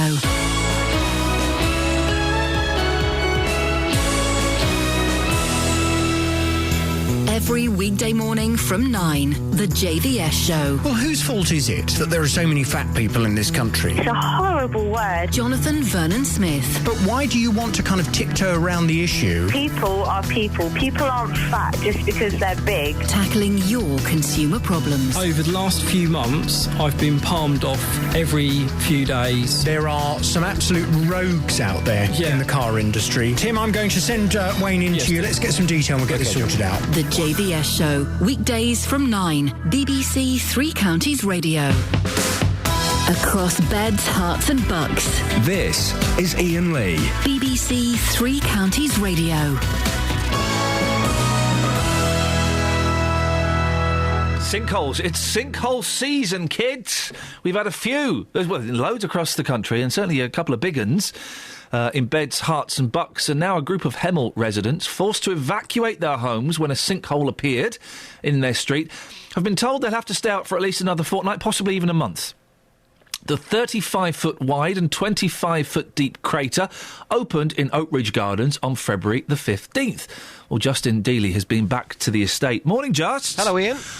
What's going on? The hole got filled in, didn't it? Yeah, the hole got filled in last weekend. So what's the problem? Well, there's 6 houses directly around the sinkhole. Now, those people, they could be out of their homes for up to 6 months, which is incredible. We were on the estate last Friday. Now, we were told that the gas was going to be restored early this week, so the vast majority of people in the 48 homes affected, well, they could return home. Well, they've now been told they can't go home with full facilities until the 11th of March, so most people staying in hotels, but there are just a handful of people who have decided to stay. They're living on a building site there and they have no gas. Here's 2 of those people affected. Well, Donna, as one of the only people living here on this estate, when are you likely to get your gas back? We were told last week on Friday it was going to be early this week, so have you got it back yet? No, still nothing at all. It's still cold. What are you being told? That it could be at least next week. So it's just a case of having to wait. They don't know whether they're going to have to put in a whole new load of pipe work. So it's just won't know that until they get down there and have a mooch. So for the time being, you and your children having to cope with these small electric heaters? Yes, absolutely. Yeah, luckily, I mean, the weather's not too bad out here, so it's not that bad. But when it is cold, it is cold. Some of our listeners might be thinking, well, if you're insured to be in a hotel, why are you still here? I'm staying here purely because of my son. He's got all sorts of little difficulties, bless him, so I just need to keep it as grounded and as normal as possible for him. But there's other people that have got gas cookers that can't necessarily be here, so it's just a case of making the best of what you can. So if you moved into a hotel, the upheaval would really upset your son and his routine? Yeah. There's no way I could do it for him. No way. Now, Mandy, you've got 5 children. You're still living here. What's it been like since that sinkhole developed? Not sort of being able to let the kids out and play and that. Obviously no gas as well. Yeah, so it's been quite bad, really. Just spoken to your neighbour who was talking about the gas. What are you being told? Are you constantly making phone calls, finding out when the gas might come back? And if so, what's been said to you? Well, yeah, we've had meetings and that, but they've not really been giving us any answers. Just when they get the answers from the builders, then they sort of let us know, but that's about it, really. And again, you would be insured to be in a hotel like your neighbour, so why have you decided to stay here without any gas? Well, because I have so many children, it'd just be, a bit of a nightmare. I mean, how are they coping? Are they finding it like a mini experience almost? Well, they're more worried there's no internet because the phone lines are down as well. So, they can't do sort of homework and things like that. So, other than that, they're not really happy about it, no. Justin, thank you very much for that. It sounds like a nightmare, doesn't it? It is an absolute nightmare. And to be fair, Ian, this happened on the 15th of February. When I was there yesterday afternoon, the scene hasn't really changed. The area is still fenced off. There is a security presence there. And I do feel for the residents because they want answers. Yes, they've had meetings, but they keep on being told it could be this date, then it gets moved back again. These people, they just want to return home. Must be very frustrating. Well, listening to that is David Ketley, who is still in a hotel. David, tell us what happened. When did you have to move out of your home? I moved out on the 15th, so the day it all happened. Right, OK. And how quick... I mean, who helped you move? Did the council come round? Did the police come round? What happened? Well, it was really a mixture of everyone. The housing association were there. The council turned up to just give some assistance in terms of detailing what to do and what was going on. Police were there just to kind of keep everyone safe. In terms of actually getting everything out, it was all up to us. Oh. People generally took kind of 2-3 days worth of clothing, bits and pieces, and then it's just kind of been extended. So people who can go back, well, pretty much everyone who's been able to go back has gone back, picked up more of our stuff, and now we have kind of 2 weeks worth of goods as well. So and then you've got washing, which is thrown into the mix as well, which is even more difficult. I guess the hole was filled in, I think, last Friday. Yes. Did you kind of think you'd be able to go back pretty soon after that? I mean, generally, the majority of houses which aren't fenced off can go back. Right. The problem is that there's a safety issue with no phone lines, there's no access for emergency services, we've got no reports detailing that the whole estate is safe still. We don't know when we're going to get those reports. It's been indicated those might be this weekend, could be sometime next week. So, yeah. So what have they said, David? When have they said that it's likely you can go back? I wouldn't like to say. They're hoping after the 11th, but it is really down to the gas and these reports coming out positively. If these reports are negative, then we don't know where we stand at all. If they say that the whole site it isn't safe. So the 11th of March. So hang on, that's just under 2 weeks away. Yes. That must be very frustrating. How are you feeling? I suppose on one hand, the general feeling is that we're all very annoyed. A lot of people just want to go back to their homes. They want to be in their own beds. Yeah. At the same time, we understand that there is a new gas line which may need to go in. Even if they need to reconnect the old gas line, that could be problematic. We just want to be safe. So as long as they're doing as much as possible to make the estate safe, then I think that there is kind of a bit of acceptance, but there needs to be some clarity and some openness from both the Housing Association and the insurers. Have I got this right, David, that you own 50% of your property with the Hightown Housing Association? Is that right? Right? Yeah. And how have the Housing Association been? Have they been helpful? They seem to be doing as much as they can. They're governed by what the insurers tell them. It's the insurers being difficult, not the Housing Association. They're giving as much information out. I feel personally that they're trying to give us as much information as they can, but they are really governed by the insurers, who just seem to be making life more and more difficult for them and for the residents. Is it true you want to sell your property? I've sold my property. You've sold it? Yes. Has it all gone through? No, I had a phone call from the estate agent 2 days ago saying the buyer still wanted the property, but the mortgage company, obviously, in this situation, have kind of gone back on their agreement. So, completely understandable. The mortgage company want certain reports, which now I am having to chase myself, because we were already told that the reports they require we were never going to get. You're never going to get them? Why not? They want a guarantee in terms of the price of the property, right. And there's I don't think anyone can. I would never be able to guarantee the price of property. Properties prices fluctuate so much anyway. Yeah, of course. It's the same with kind of the floods. We were looking at kind of 2-3 years until prices return to their. So the buyer wants the property still, which is a great sign. But are you worried that the mortgage company might pull out?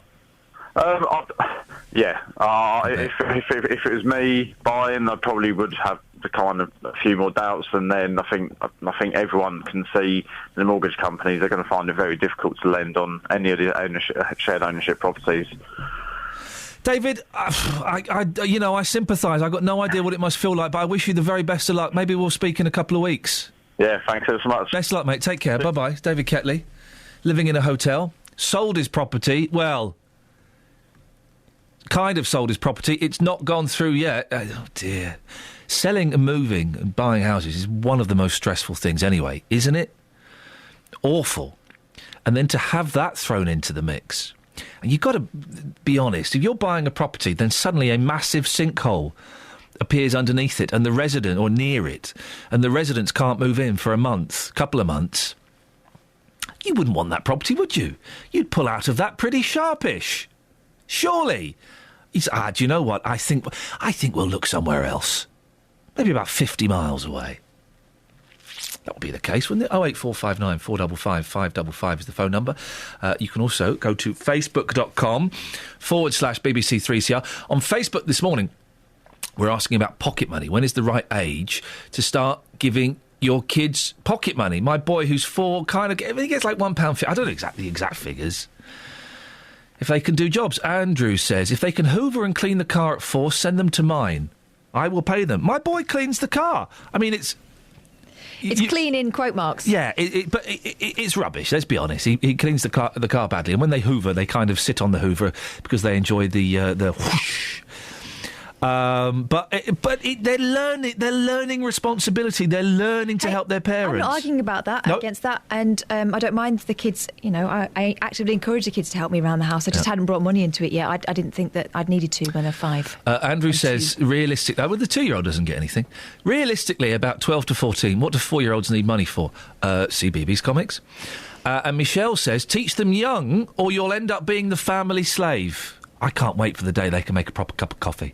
And not just what my boy calls water coffee, which is where he gets the small cups and just puts water in. I made your water coffee, Daddy. Delicious. Yeah, horrible. 08459 455 555. Travel news for beds, cards and bugs. BBC Three Counties Radio. The M1 southbound looking much slower than normal today on the sensors between junction 11 for Dunstable and 8 for Hemel Hempstead. And the M25 anti-clockwise slow going between junction 19 for Watford and 16 for the M40. The A1M southbound also slow between 4 for Welwyn Garden City and 2 for North Mims. And the A5 southbound struggling between the Kensworth turnoff and the M1 junction 9 for Redbourne. Public transport has no reported problems. I'm Alice Glossop, BBC Three Counties Radio. Across beds, hearts and bugs. This is BBC Three Counties Radio.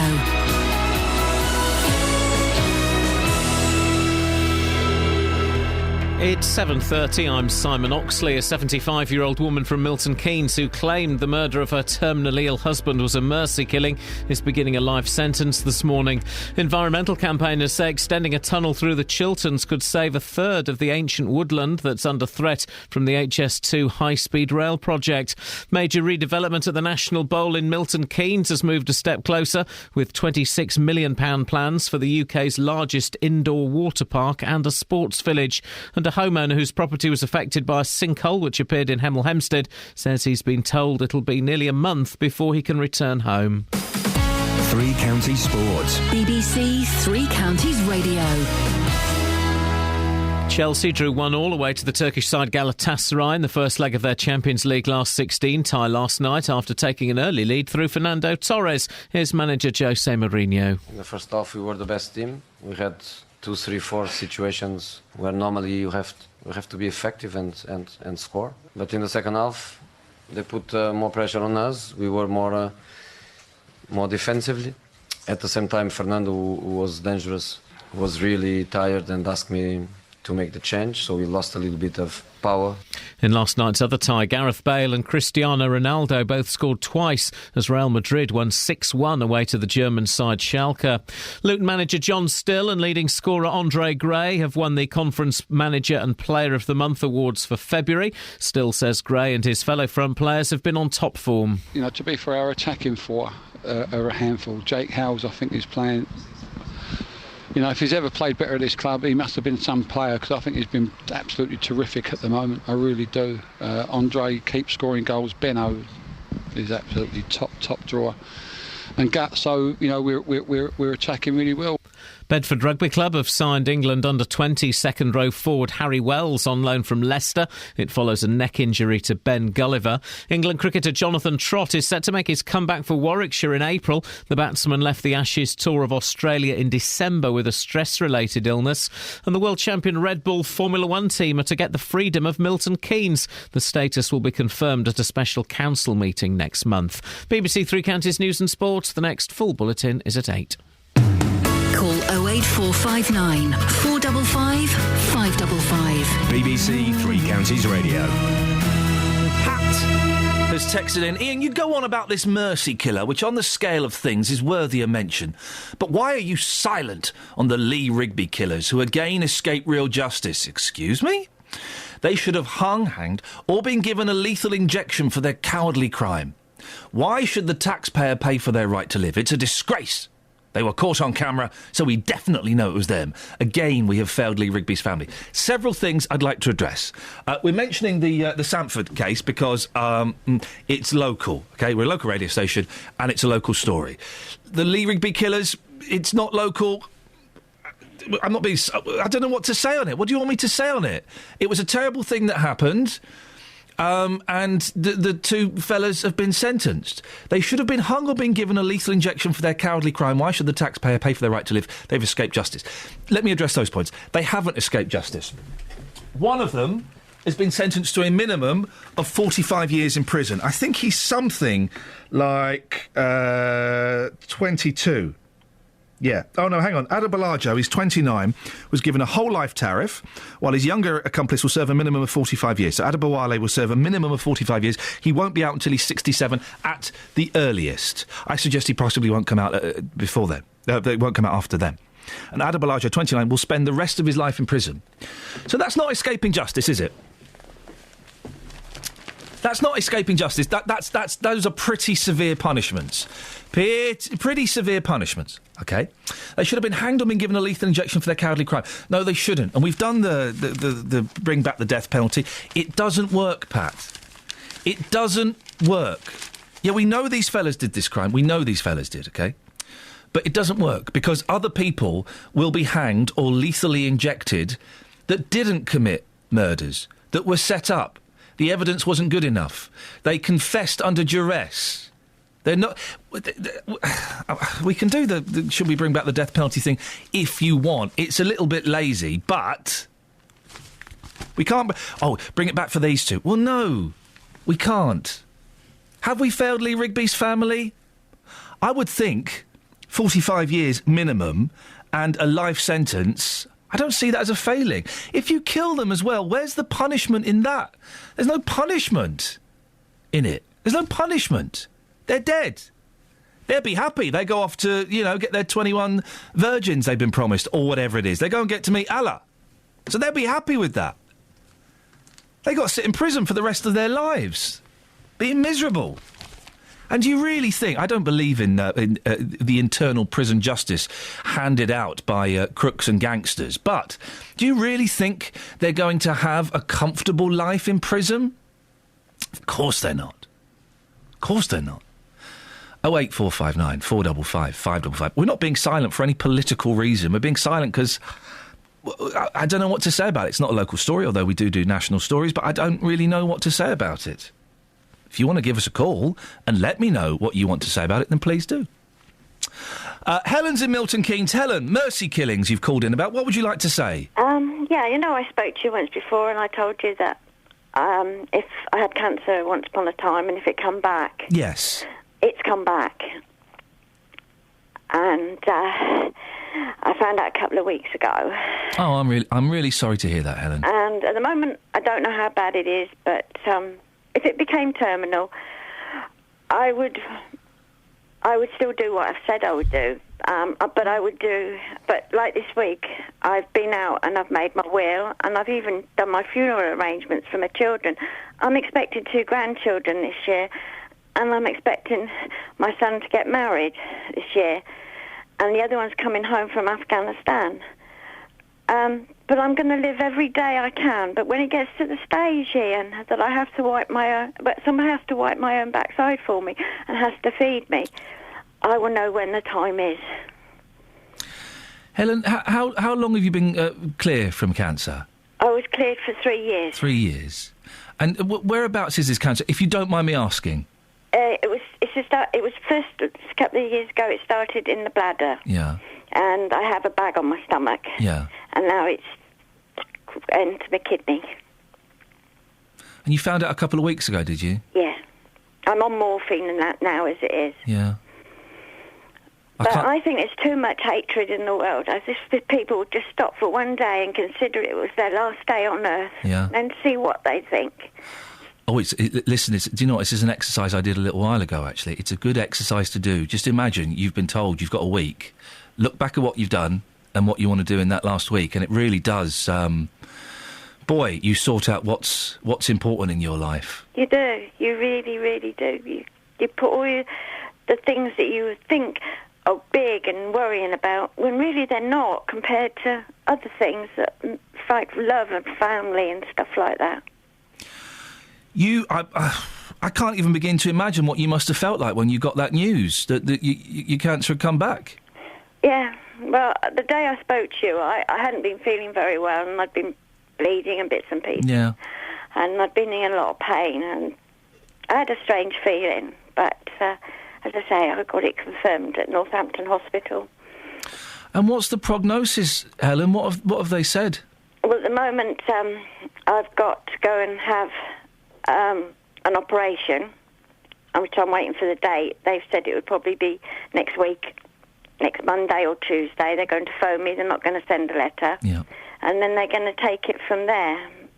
But they said that I've only got one kidney, you see, Ian. I lost the other one when I was younger. You're having a run of bad luck, aren't you? Yeah, but you got to look on the bright side of life. I've had a good life, and hopefully I'll be around this year to see my grandchildren grow up. Well, my grandchildren born, not grow up. So you got two on the way, have you? Yeah. When are they due? One is due in July, and the other one is in October. It's not too far away, is it? No, not really. Not too far and away. I have a wedding in June. Oh, so you've got a busy year then. You've got a lot of stuff to stick around for. Of course I have, and I'm not going to give up. I'm going to let this thing, I'm going to put up a damn good fight. Yeah. And as long as I can wake up every morning and hear a brilliant radio station like that, makes me laugh, makes me cry. You listen to Heart then, do you? Oh, you're talking about us, blimey! Wow, thank you. You're welcome. Well, you're talking about how you and let's speak bluntly. If it gets too bad, you would want to kill yourself. Yeah. What's your definition of too bad, do you think? To the stage where I couldn't... If someone would say to me, right, you're going to have to go into a hospice or I know some hospice are beautiful places and everything, or go into hospital and I have to be fed and have my backside wiped for me and stuff like that. I want to be able to do stuff myself. I want to be able to do the things that I can do and not let somebody else take over.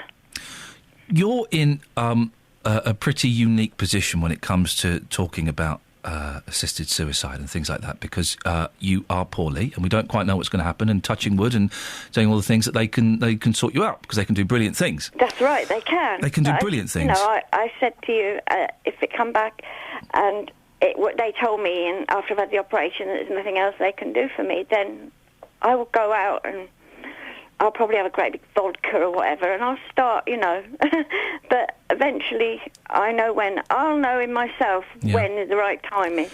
So what do you say to people who think that even what you're talking about is in some ways criminal, is wrong? What would you say to the people who think they have to be in that person's shoes? Like, it's all right people saying it's wrong if they haven't been through it themselves, isn't it? It's all right to say to somebody, just for an example, you're not to go and do this because it's wrong. But if you put that person in my situation, and some mornings I'm on morphine now, I wake up and I'm in agony, and I know that's going to get worse before it attempts to get better. But no, I don't think people should judge people until they're actually stood in their shoes. Helen, have you spoken to your family about A, your illness, and B, your thoughts and plans? Yes. Yeah, my son and his partner was with me when we were told, and they've been with me all step of the way, and we've all been in the forces, well, apart from one of my sons, and I said to them, and they said, well, if that's, that's what you want, but just do one thing. And I said, what's that? They said, make sure we have a good time before and you say goodbye to us. And that's what I'll do. Oh, you've got to have a bit of a knees up, haven't you? Of course I have. Have a little bit of a knees up. Yeah. No, I'm bringing your programme down. No, you're not at all, Helen. I really appreciate, because I know you've been texting in for ages, and then you called up a couple of weeks ago, and it was nice to put a voice to the text. You're not bringing the programme down at all. I really appreciate your honesty and for calling up and telling us about this. What I'd also like, Helen, if you don't mind, and it's up to you, but as, things progress, maybe you can give us a call when you feel a bit better after your operation and let us know how that went and what the doctors are saying about the future. Yeah. If you fancy it, and if you don't, you don't. I won't judge you at all. It's it's entirely up to you. But I'll keep in touch. I really will. Now I've actually spoken to you a few times. Yeah, I will. I see. I'm not so bad on the phone. I can be quite nice, can't I? Yeah, you're funny as well. Yeah, thank you. See, everyone thinks I'm an ogre, and I'm quite a nice People bloke. shouldn't judge a book by its cover. Shouldn't judge a book by its cover or its audiobook. That's right. Helen, listen, we're all thinking of you. Okay. I wish you and your family lots of love and the best of luck, and good luck with the operation next week, and we'll speak when you feel up to it. Okay. Thanks a lot, Helen. Take care of yourself, all right. Take care. Bye. Bye-bye.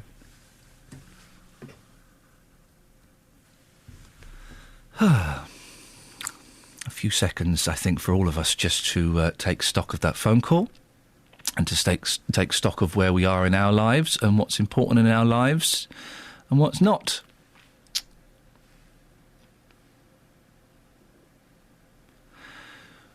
When you hear something like that, when you hear someone who is in a lot of distress and is talking incredibly openly and incredibly honestly about the plans they have for their life if things don't quite turn out the way they want them to, how can you be anti-assisted suicide? How can you be anti-mercy killing? How can you be against someone in Helen's position being faced with her own mortality in blunt, stark terms? How can you be against someone like that wanting to take control of a situation? And I hope that they do a great job next week and that, we'll be talking to Helen in a couple of years' time.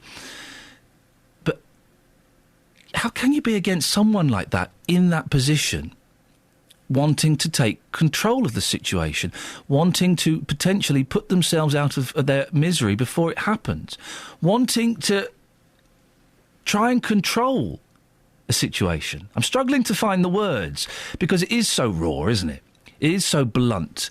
And Helen, thank you so much for... You've not put a downer on the show at all. You've given us all something to ponder about. And in some ways... It was kind of uplifting because it's got me thinking about what's important to me. It's got me thinking about my boys and my mum and my wife. None of this stuff matters. Jobs don't matter. Idiots on the internet don't matter. You've made me think about what is important, so thank you for that. But is there anybody listening now who's just heard Helen's call who can still argue that assisted suicide is a bad idea? 08459 455 555. Travel news for beds, cards and bugs. BBC Three Counties Radio. On the M1 southbound, things looking slow still between junction 12 for Flitwick and 8 for Hemel Hempstead. The M25 anti-clockwise also struggling between 21 for the M1 and 16 for the M40. Slow on the A1M southbound between junction 9 for Letchworth and 7 for Stevenage. And on the speed sensors, the A5 southbound, or the A6, southbound, slow at the Clop Hill roundabout. And in Cheshunt, the A10 struggling between Turnfold and Waltham Cross. Public transport has no reported problems. I'm Alice Glossop, BBC Three Counties Radio. Alice, thank you very much. 7:46. It's Thursday, the 27th of February. I'm Iain Lee. These are your headlines on BBC Three Counties Radio. A 75-year-old woman from Milton Keynes who claimed the murder of her terminally ill husband was a mercy killing is beginning a life sentence this morning. The judge at Luton Crown Court dismissed Sheila Samford's claims. A homeowner whose property was affected by a sinkhole which appeared in Hemel Hempstead says he's been told it'll be nearly a month before he can return home. And in sport, Chelsea drew 1-1 away to Turkish side Galatasaray in the first leg of their Champions League last 16 tie last night. Right, 7:47 or thereabouts. Let's get the latest weather now. Here's Sarah Thornton. Beds, Herts and Bucks weather. BBC Three Counties Radio. Sarah? Sarah? Oh, hello. Can you hear me? Yes, I can. I couldn't hear you. Oh, couldn't hear anything. How quick? We can hear you. Away you go, my dear. All right, okay, lovely. Hello, good morning to you. We started with some overnight rain first thing this morning, and now it's largely starting to clear away from Beds, Herts and Bucks. Still got a little bit of it. I can see some just over Welland, for instance, Stevenage, Baldock, but it's largely clearing off towards the east. It's drying out now in Luton, Aylesbury, Wickham, and in fact, that's the case for the next couple of hours, but then we've got some heavy showers to develop through the latter part of of the morning and this afternoon. They'll be heavy with some hail and thunder mixed in, potentially. It will feel quite pleasant, actually, between the showers. Still quite breezy, but highs of 9 Celsius and some good sunny spells. And then it's all change, really, from tomorrow. Tonight, we're going to have some dry, clear weather. Temperatures falling away, but by tomorrow morning, more wet weather moving towards us from the southwest. An area of low pressure spinning across us tomorrow. And for some of us, it looks like we've got the potential for some sleet and snow mixed in. Yes! Yes! Over higher ground, particularly, that's where you're going to see that more likely.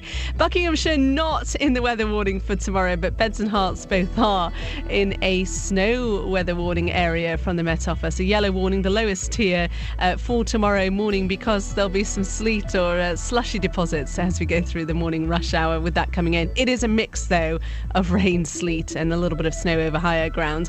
It'll be with us on and off, actually, through much of the day. Expected again as we go through the evening commute as that spins off towards the east. And then through the weekend, a chillier feel to things. Some showers around on Saturday. Again, it could be some wintry weather mixed in with those showers. Get in there. A winter wonderland it will not be, but we could have some disruption through tomorrow morning's commute from that wintry weather. Sarah, thank you. Oh, the talk of slushy deposits has got me all excited. Bring it on. Now, as part of the BBC Three Counties Big Tour.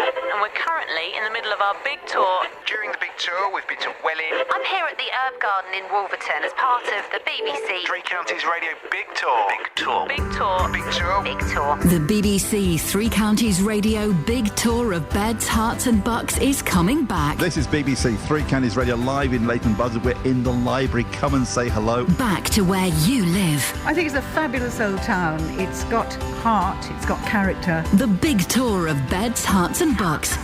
BBC Three Counties Radio. Morning, Iain Lee, BBC Three Counties Radio. I had a text from Pat saying that we should be talking about the Lee Rigby killers. Michael Adebolajo and Adebowale. One was sentenced to a minimum of 45 years, the other sentenced to life. They're probably one is definitely going to die in prison. There's a strong chance the other might do as well. Well, I don't know what there is to say about it. What do we say about it? I tell you what we'll do. I'll throw it over to you. Should we be talking about Lee Rigby and the murderers and the sentence? I don't think there's a lot to say about it. But if you think we should, if you think we are letting you down as a news provider, 08459 455 555. The EDL were camped out outside the courtroom yesterday, weren't they, calling for the death penalty to be reinstated? Oh, well, who cares what those idiots think? Steve has emailed in, I quite agree not to discuss this at length. These animals want publicity, so the best thing to do now is to forget about them permanently. It's a good point. Stephen, what do you reckon? I agree with him totally. Don't mention their names on the radio ever again. Tell me why. Because they're scum. We don't want to know about them. We just, and people who say that they should bring the death penalty for those two, they're completely and utterly wrong. You give them the death penalty and they have won. That's what they want. They become martyrs. Exactly. They're dying in battle. Yes. So they should spend their life in prison, and hopefully then occasionally they may bump into a wall or something, or fall down the stairs or something nasty. It's a big story. Of course, it's a huge story, and people have been saying, oh, you've not been... BBC bias, you've not been talking about it while it's been going on. Well, it's difficult to speak about open cases. It's on the front page of a lot of the newspapers, not all of them. I don't know what else there is to say, Steve. I don't know what... Pat wants me to talk about it. I don't know what to say about it. No, we don't want to mention their names ever again. We want to forget they ever existed. And pity they didn't exist, or they don't need to be mentioned. We don't want to know about them. We only want to know about them if they get hurt in prison. That'll be nice. But Stephen, thank you very much indeed. I'm not a fan necessarily of the in-house justice that's meted out in prison. You hear about Ian Huntley getting attacked. These people are scum. I don't really approve of that kind of stuff. I don't really. But it happens. Okay, I'm not going to I'm not going to go home and cry about it. But I don't really approve of that kind of stuff. I'll put it over to you. You can be the producers for the last hour and 10 minutes of the show. Lee Rigby, his killers. Do you want to talk about that? And if so, what do you want to say about it? It's not part of the running order. It's not part of our itinerary today. It can be if you want it to be. 08459 455 555. Should we have some good news? Why the heck not? Good news as well about what? Bedford Hospital rubs his eyes in disbelief, chucks away his half-empty wine bottle. What? Bedford Hospital has been at the centre of criticism from the Care Quality Commission, and a campaigners angry at its decision to suspend children's services last summer. Well, most services are back, and now Bedford has come up smelling of roses in the annual NHS staff survey, scoring above the national average for the way it supports, listens and trains its staff. Well, I've spoken to the hospital's chief executive, Stephen Conroy, before. It's not always been particularly pleasant for either of us, but this morning, Stephen, I guess I have to congratulate you. This is great news, isn't it? Hello, Ian. Yes, thanks very much. I think it is great news. I mean, our staff really make the hospital, make the difference to patients, and it's good for us to know through this survey that we're supporting them and that they're feeling good about their job in the most part. When we spoke, I don't even remember when it was, in that car park outside the hospital, it was a very, very different story. How have you managed to turn this around? We've done a lot of work with staff, and that was back in June, I think. It was certainly a hot, sunny day. It was a nice day, yeah, lovely. We had a real dip in staff morale, as you might expect, and by August, when we had the CQC report as well, I mean, staff were feeling pretty glum, and the press reports weren't positive for us.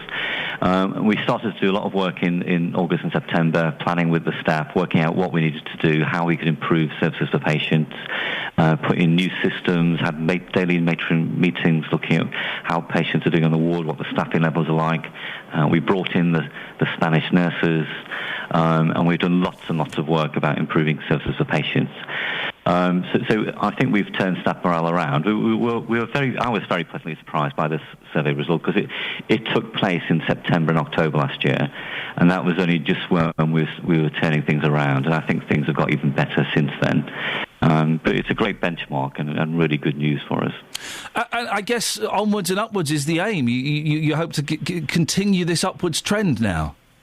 We do. We'll get a further rating. The CQC rates all NHS hospitals twice a year now, I think. Last summer we were in band 4.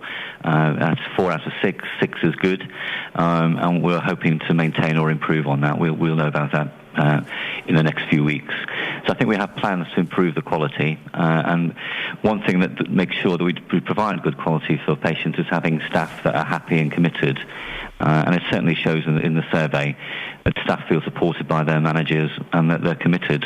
We've got staff working extra hours, which is seen as a bad thing in some ways, but staff tell us they're very happy working here and they're less stressed than they are in other hospitals around the country.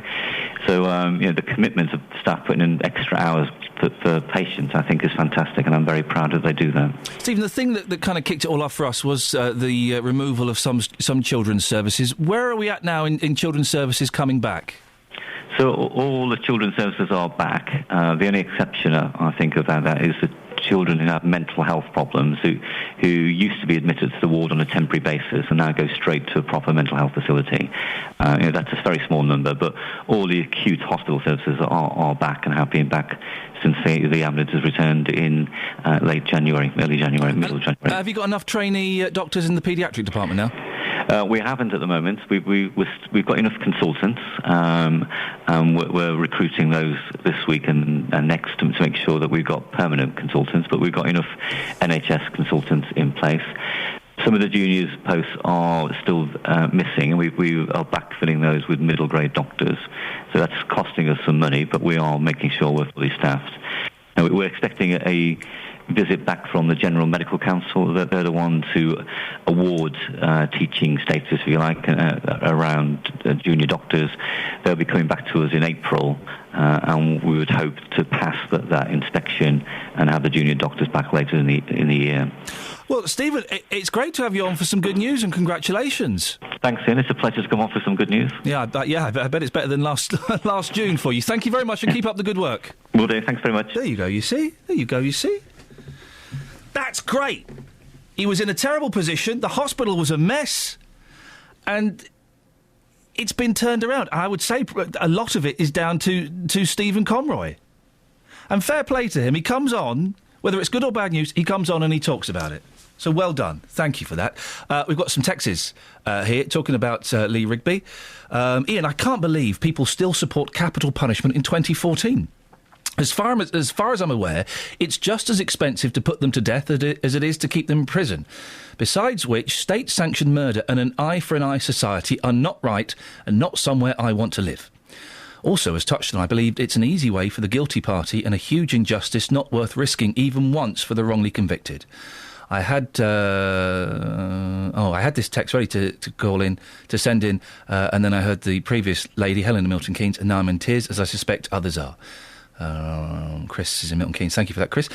Nick says, the two scum that killed Lee Rigby will never be able to feel the sun on their skin or attend any happy family gathering, enjoy a relationship, have children of their own, pop to the shops, and they'll always be looking over their shoulder. Their every move will be watched until they die. Shame, innit? And Phil says there are two reasons why the person saying Lee Rigby's killer should hang is wrong. Firstly, we don't have the death penalty in this country, and secondly, they would become martyrs to their cause and inspire others to follow their actions. We weren't going to talk about Lee Rigby. We weren't going to talk about the two fellas that murdered him. Should we be? You're producing the last hour of the show. 08459 455 555. Travel news for beds, cards and bugs. BBC Three Counties Radio. On the M25 anti-clockwise, things looking slow between junction 20 for Kings Langley and 16 for the M40.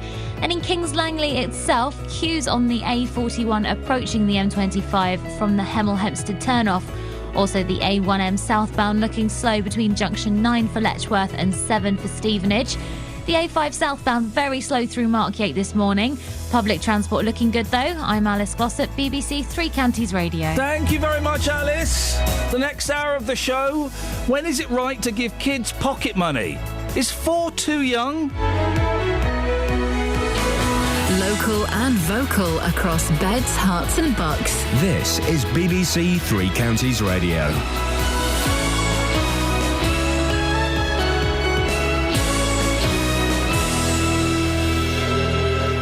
It's 8 o'clock. I'm Simon Oxley. The headlines: murder of Milton Keynes' husband was not mercy killing. HS2 campaigners to hand in letter at number 10, and Hemel Hempstead residents still waiting to go home. BBC Three Counties Radio. A 75-year-old woman from Milton Keynes who claimed the murder of her terminally ill husband was a mercy killing is beginning a life sentence this morning. Dismissing her claims, the judge at Luton Crown Court said Sheila Samford robbed her husband of the chance to say goodbye to his daughter. Dr Andrew Ferguson is from the Care Not Killing Alliance, which is opposed to assisted death. We do need a law there to tell us how much we value life and to take away the temptation from people's minds. People's hearts may say yes, but their heads have got to say no to them. Yes, I think this is, as I say, an example of where the law on homicide has worked. I'm not sure the judge bought the argument this was anything to do with euthanasia at all. Environmental campaigners say extending a tunnel through the Chilterns could save a third of the ancient woodland that's under threat from the HS2 high-speed rail project. They're handing a letter to the Prime Minister today asking him to intervene. More from Carol Abercrombie. The environmental groups say the current proposal for HS2 has the tunnel emerging in the middle of the ancient woodland, Mantles Wood, in an area of outstanding natural beauty. They want it extended through the whole of the Chilterns. They claim the proposal has been confirmed as technically feasible, but ruled out on the grounds of cost.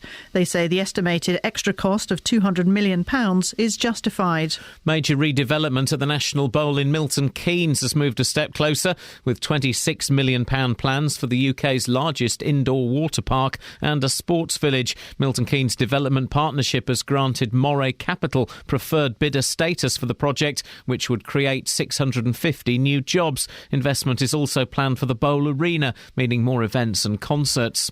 A homeowner whose property was affected by a sinkhole which appeared in Leighton Buzzard says he's been told it'll be nearly a month before he can return home. David Ketley, who lives in Oatridge Gardens, has been living in a hotel since the hole appeared on the 15th of February. On one hand, the general feeling is that we're all very annoyed. A lot of people just want to go back to their homes. They want to be in their own beds. At the same time, we understand that there is a new gas line which may need to go in. Even if they need to reconnect the old gas line, that could be problematic. We just want to be safe. A man has been seriously injured after being hit and then attacked with a wine bottle during a break-in at his home in Blenheim in Bedfordshire in the early hours of yesterday morning. Two men broke into the house in Grange Road at around 1 a.m. As they left with cash, the 51-year-old managed to hit one of the robbers over the head with a torch. The House of Commons Speaker and Buckingham MP John Bercow is to be the new Chancellor of the University of Bedfordshire. Mr Bercow will formally take up the position in June and will represent the university on special occasions and confer degrees at graduation ceremonies. In sport, Luton manager John Still and leading scorer Andre Gray have won the Conference Manager and Player of the Month awards for February. The weather, rain clearing east this morning to leave a mixture of sunshine and showers, a maximum temperature 10 degrees Celsius. And you can get the latest news and sport online at bbc.co.uk/3 counties. Morning, Iain Lee, BBC Three Counties Radio. I've just had a look outside. It's grim. Oh, it's grey and it's wet and it's miserable. Awful. Lots to talk about this morning, including the judge dismisses the mercy-killing defence. Sinkhole neighbours are stuck in hotels for another fortnight. We're talking about what age should you give kids pocket money. And also, you can produce the last hour of the show to a certain extent. We weren't going to talk about Lee Rigby. We weren't going to talk about his killers. I don't know what else there is to say, to be honest. They've been sentenced to 45 years and life. I wasn't going to talk about it. I don't have anything to say on it, really. Have we missed a trick here? Should we be talking about it? Pat texted in and was angry that we weren't mentioning it. So, over to you. Apart from the cliches and the obvious things, what is there to say about it? Do you want to talk about it or do you want to not? It's up to you. How do you get in touch? Well, you can go to facebook.com/BBC3CR. You can send me a text, 81333, start your text 3CR, or the best way to do these things is, I keep saying, and you're coming round, you're learning, give me a phone call, 08459 455 555. Across beds, hearts and bucks. This is BBC Three Counties Radio. A judge has dismissed a Milton Keynes woman's claim that she murdered her husband in an act of mercy. 83-year-old leukaemia sufferer John Samford was found dead at his home in Bancroft Park last July. His 75-year-old wife, Sheila, told police she'd killed him to end his suffering. Well, the truth, according to the judge who sentenced her to life yesterday, was she'd snapped under the pressure. Well, Michael Irwin is the coordinator of the Society for Old Age Rational Suicide, which campaigns for doctor-assisted suicide. Morning, Michael. We've heard the argument that cases like this, the Samford, shows we can't have any relaxation on the rules of assisted suicide. Good morning. This is a very tragic situation that has happened, and I was quite horrified by the opinions of the judge. Why so? Well, if you went across to the continent, to the Netherlands, to Belgium, Luxembourg or Switzerland, if you had a situation like this, if you had someone like John in his 80s who was suffering from a serious medical problem, and he was mentally competent, then the doctors in those 4 European countries would be able to give him a dignified death, either by giving him some lethal substance to swallow or by giving him a lethal injection. It happens there with good guidelines. Why shouldn't it happen here? I guess that the problem with this case is that the judge didn't believe Mrs. Samford. He didn't believe that it was a mercy killing. He claims that she snapped and it was a murder. That is very likely the case. I've not been able to follow what happened in the court, but I would have thought from what has just been mentioned, it would be more likely, if she suddenly snapped, more likely a possibility of manslaughter rather than premeditated murder. Why is SORS, the Society for Old Age Rational Suicide, different from other right-to-die groups? Well, the main organisation in this country, Dying with Dignity, campaigns to help the terminally ill people likely to die within 6 months. A very important group of individuals who are suffering for, a few days, weeks, or months before they die. However, other people, like myself, feel that either severely terminally ill or severely disabled people, like, remember, Tony Nicholson, who was a locked-in syndrome for several years, or very elderly people in their 80s, who are kind of getting near to the end of their natural lives, that they should be also thought of as people who might turn to doctors to help them for a quicker exit from this world. And for that reason, SOARS, the Society of Old Age Rational Suicide, was established about 4 years ago. And it was based upon a statement that was made by the European Court of Human Rights. A very short statement, but I'd like to just quickly read it to you. Yep. It says, quote, "In an era of growing medical sophistication combined with longer life expectancies, many people are concerned that they should not be forced to linger on in old age or in states of advanced physical or mental decrepitude which conflict with strongly held ideas of self and personal identity." End quote. People who are elderly, I'm going to be 83 in June. I have a few medical problems, but I can't expect many more natural years to my life. So you should be allowed to kill yourself just because you're old? No, because I'm not yet suffering, but if I was suffering unbearably, like this poor man John was suffering, and if I was mentally competent, and if I was in these 4 other European countries I've mentioned, I could turn to a compassionate doctor who would help me to end my life. So you're campaigning that elderly people should be allowed to end their life if they're ill, not just because they're old? But nothing to do with age per se, but they must have serious medical problems and be suffering unbearably. And we've done various polls. ICM, which does a good poll for Channel 4 News and for The Guardian, they've done several opinion polls, national opinion polls for us. The last one was in March of last year of 1,002 adults, and they found that 70% of people they polled throughout the UK agreed with this possibility of legalised old-age rational suicide. Is there any danger that elderly people will be ending their lives, not to avoid suffering, but because they perceive themselves to be a burden on society or the rest of their family? There is that possibility. How would you police that?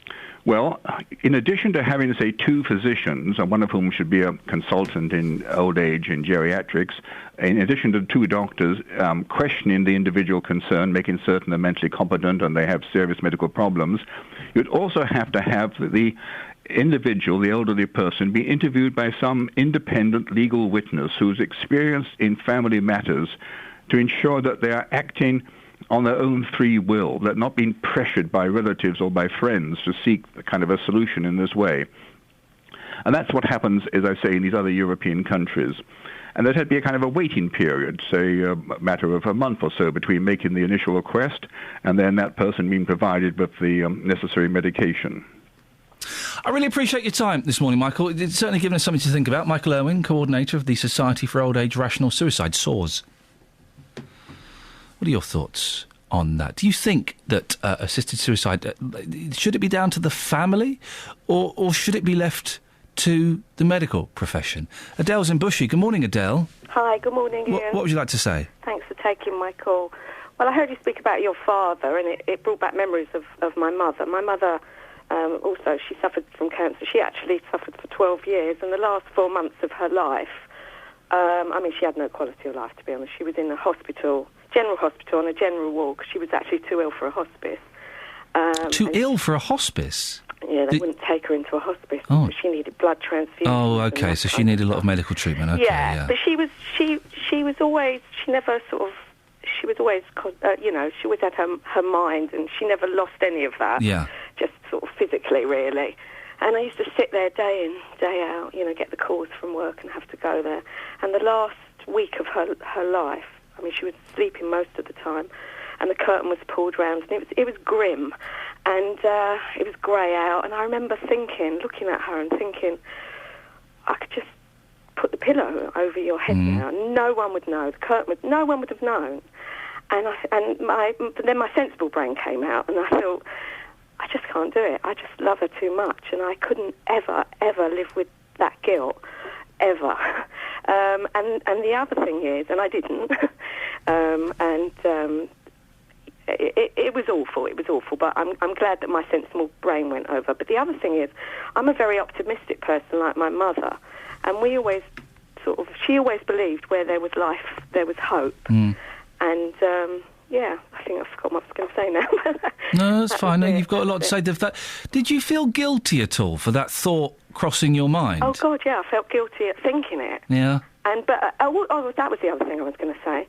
Because I thought it, and I love my mother so much, and I knew she was going to die within days. I wasn't stupid. I understood that, but I still couldn't do it. I was thinking, if it was easy for me to think that, and okay, I didn't.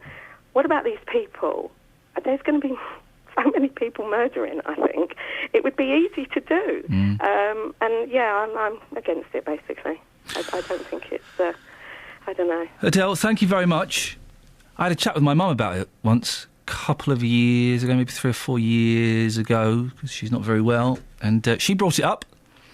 And she said, I was talking to my friend about, maybe ending it all and, whether I wanted to carry on like this. I was very honest of her. And I said, what conclusion did she come to? And she made the decision that she wanted to carry on, that she was going to carry on. Well done.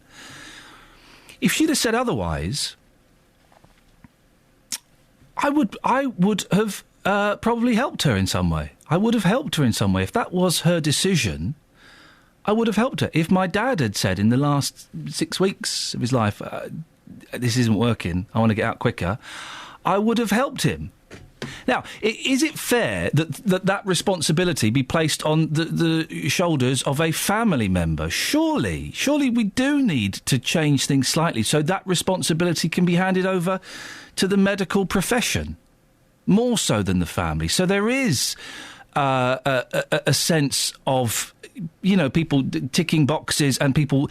What's the word I'm trying to think of? Checks and balances. Checks and balances. Thank you very much indeed. People making sure that the right thing is being done for the right reason. Well, and also then a family member is not left to deal with the consequences. Yeah. 08459 455 555 is the telephone number if you want to give us a call. I don't think we've particularly had any more phone calls wishing to discuss Lee Rigby. Have we? Have we had any people calling in saying that that's what they want to talk about? We've had a couple. Have we had a couple? Well, then if they want to come on, then let's put them on. They want to come on. The last 45 minutes of the show, we've got some bits and pieces coming up. We'll speak to Justin as well in a bit about pocket money. But the last 45 minutes is kind of in your hands. Wasn't going to talk about Lee Rigby. Wasn't going to talk about Michael's Adebolajo and Adebowale. We had a complaint on the text from Pat that we weren't talking about it. So, what do you want to say? What is there to say? I can't think of anything to say, really. If you're just going to phone up with the same old arguments, bring back the death penalty, they should hang. I mean, we can do that, but where does that get us? 08459 455 555. Travel news for beds, cards and bugs. BBC Three Counties Radio. The A5 is partially blocked between Bletchley and Hockliffe after an accident. Queues in both directions on the approaches. And the A40 queuing heading towards London between the Denham roundabout and Gypsy Corner. At the Black Cat roundabout, there are delays on the A1 between Eton Soken and the roundabout. And on the M1, things are very slow between junction 10 for Luton and the Kidneywood roundabout just through the roadworks there. The M25 anti-clockwise slow going between junction 20 for the Kings Langley and 16 for the M40. Public transport has no reported problems. I'm Alice Glossop, BBC Three Counties Radio. Thank you very much, Alice. Excellent stuff as always. 8:16, Thursday the 27th of February. It's nearly the weekend. I'm Iain Lee. These are your headlines on BBC Three Counties Radio. A 75-year-old woman from Milton Keynes who claimed the murder of her terminally ill husband was a mercy killing is beginning a life sentence this morning. A homeowner whose property was affected by a sinkhole which appeared in Hemel Hempstead says he's been told it'll be nearly a month before he can return home. And in sport, Luton manager John Still and leading scorer Andre Gray have won the Conference Manager and Player of the Month awards for February. Congratulations, guys. Great work. The weather today, rain clearing this morning. The day will then be bright, chilly with a few showers. Maximum temperature is 10 degrees. BBC Three Counties Radio.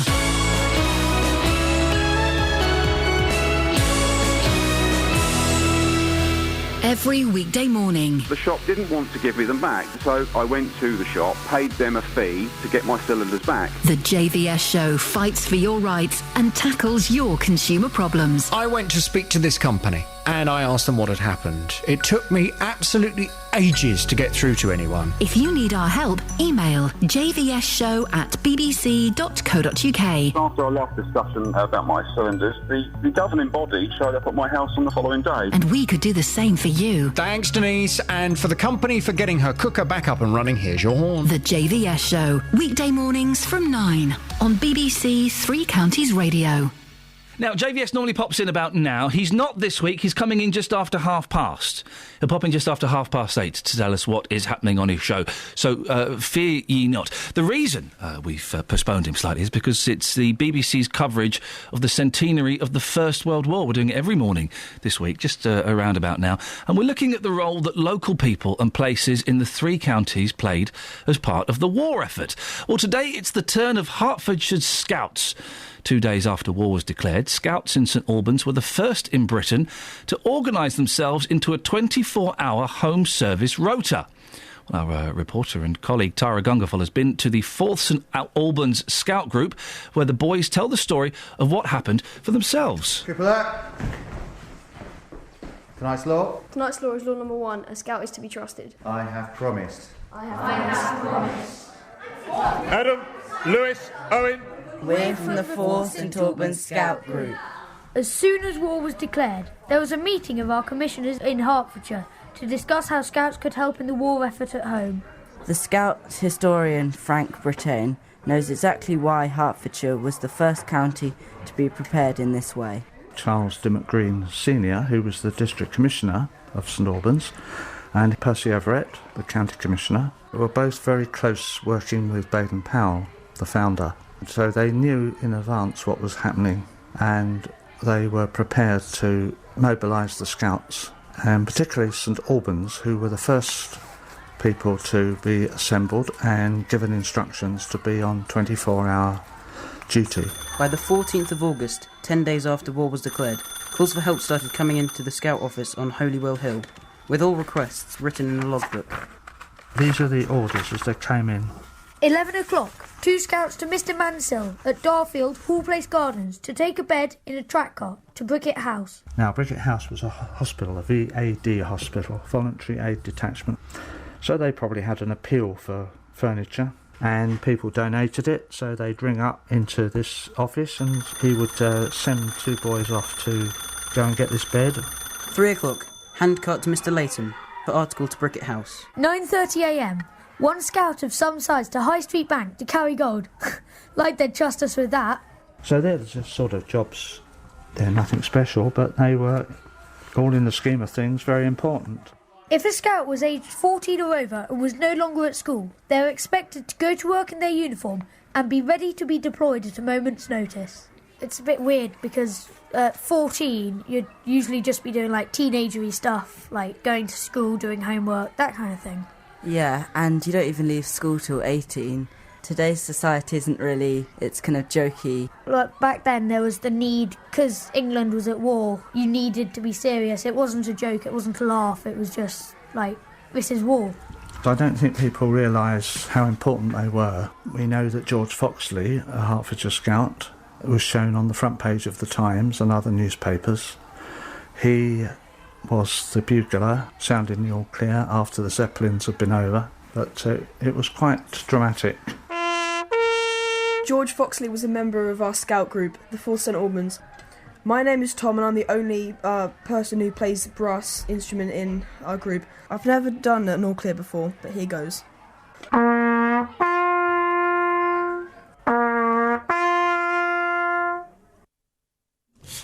Well, very powerful stuff. If you'd like to find out more about our local stories from World War I at home, then click on bbc.co.uk/WW1, the number 1.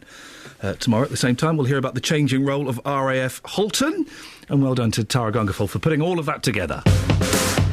Across beds, hearts and bucks. This is Iain Lee. BBC Three Counties Radio.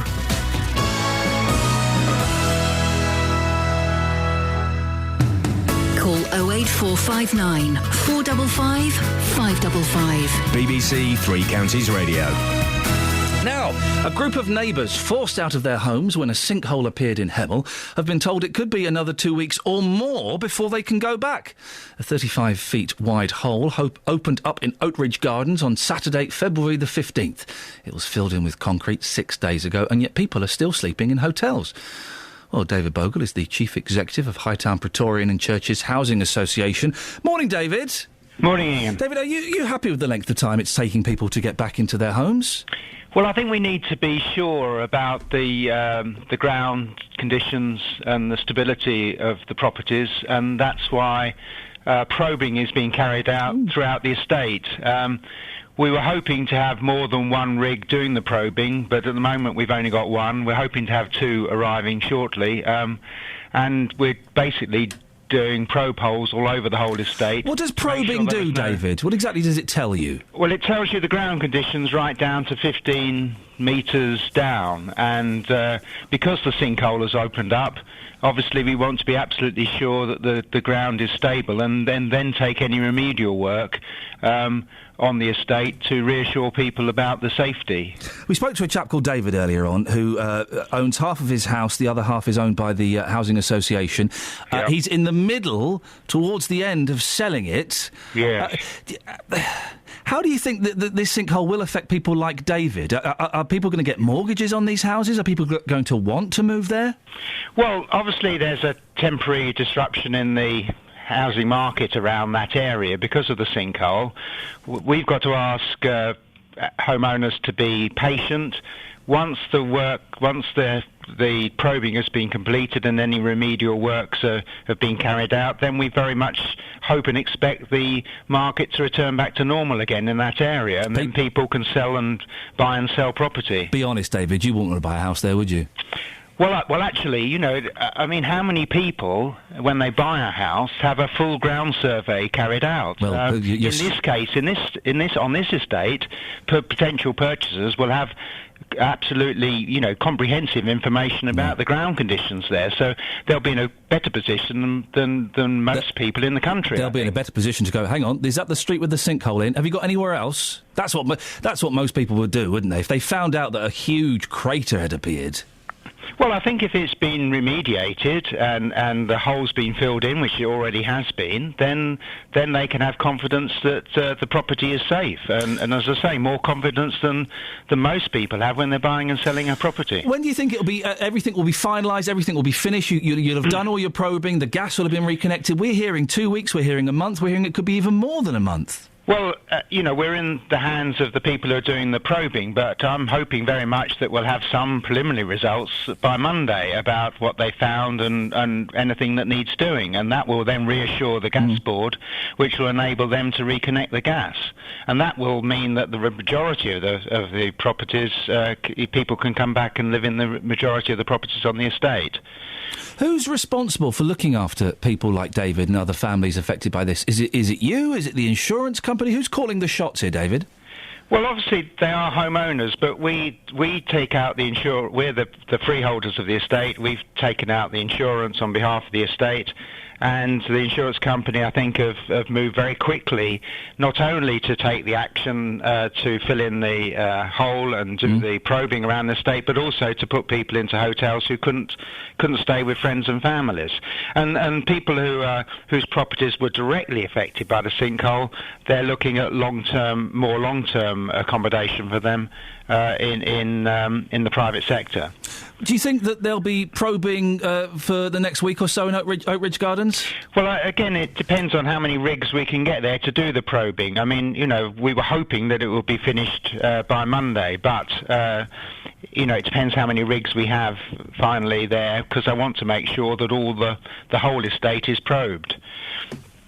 So you want to get as much probing done as quickly as you can, and then you can start getting people back into their homes? Absolutely, and the gas board, hopefully will connect the gas, people can get back, and we can go into the homes that are directly affected by the hole to look at the structural condition and see what remedial works are needed. David, maybe we could have a little chat when you get the results of those probes back. Yes, absolutely. It'd be good to find out what's happening. Thank you very much for your time. David Bogle is the Chief Executive of Hightown Praetorian and Churches Housing Association. Across beds, hearts and bucks. This is Iain Lee. BBC Three Counties Radio. Lots of texts and emails. Let's have a look at the Facebook page.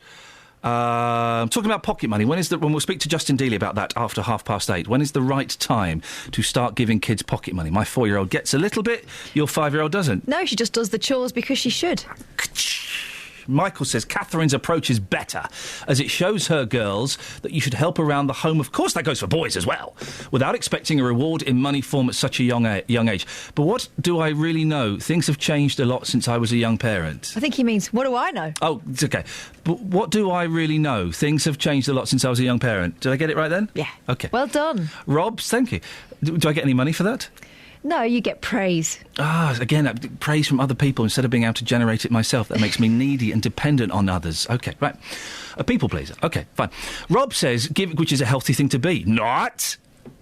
Get on with it. Rob says, giving children money for chores gets them in the mindset of working for money. Not. Yes, Rob. Not like today's scroungers that suck off the benefit system. Come on. I'm going to read Rob's text again. It makes a good point because he agrees with me. Rob Willett says on Facebook, giving children money for chores gets them in the mindset of working for money. Not like today's scroungers that suck off the benefit system. He makes a really good point. OK, read the other comments, please. I can't see any other comments. I can. Shall I help you? You go on. OK. Flip, please. Teaching kids to appreciate the value of money is very important, says Helen Rickett-Brown. My son receives pennies, yes, pennies, because he's 2, for his penny pot from his grandparents. Stop it. And that's OK. But I will be teaching him that his toys aren't free. And we also have this one. Mary Lulu, I used to help around the house because it was the right thing to do, not for money, and in fact I wasn't given any money. Do you want to read Rob's Facebook comment again? No. You don't want to do it? No, You don't want to do it in a Spanish accent? Probably not. OK. Travel news for beds, cards and bugs. BBC Three Counties Radio. We've had an update in from Pamela. The A5 is partially blocked between Bletchley and Hotcliffe. That's near the Flying Fox roundabout. And it's actually a broken down bus, not an accident. But it is still causing queues in both directions. In Hitchin, there are queues on the A505. That's Paynes Park. They're back to both approaches to the Wibbly Wobbly Lane. So that's on the A505 and also the route on the other side of the road. In Amersham, there are queues on the A413 from Little Missenden as you approach Coles Hill. And the N25 anti-clockwise delays starting to ease, but still slow between junction 18 for Chorleywood and 16 for the M40. Public transport has no reported problems. I'm Alice Glossop, BBC Three Counties Radio. Across beds, hearts and bugs. This is BBC Three Counties Radio.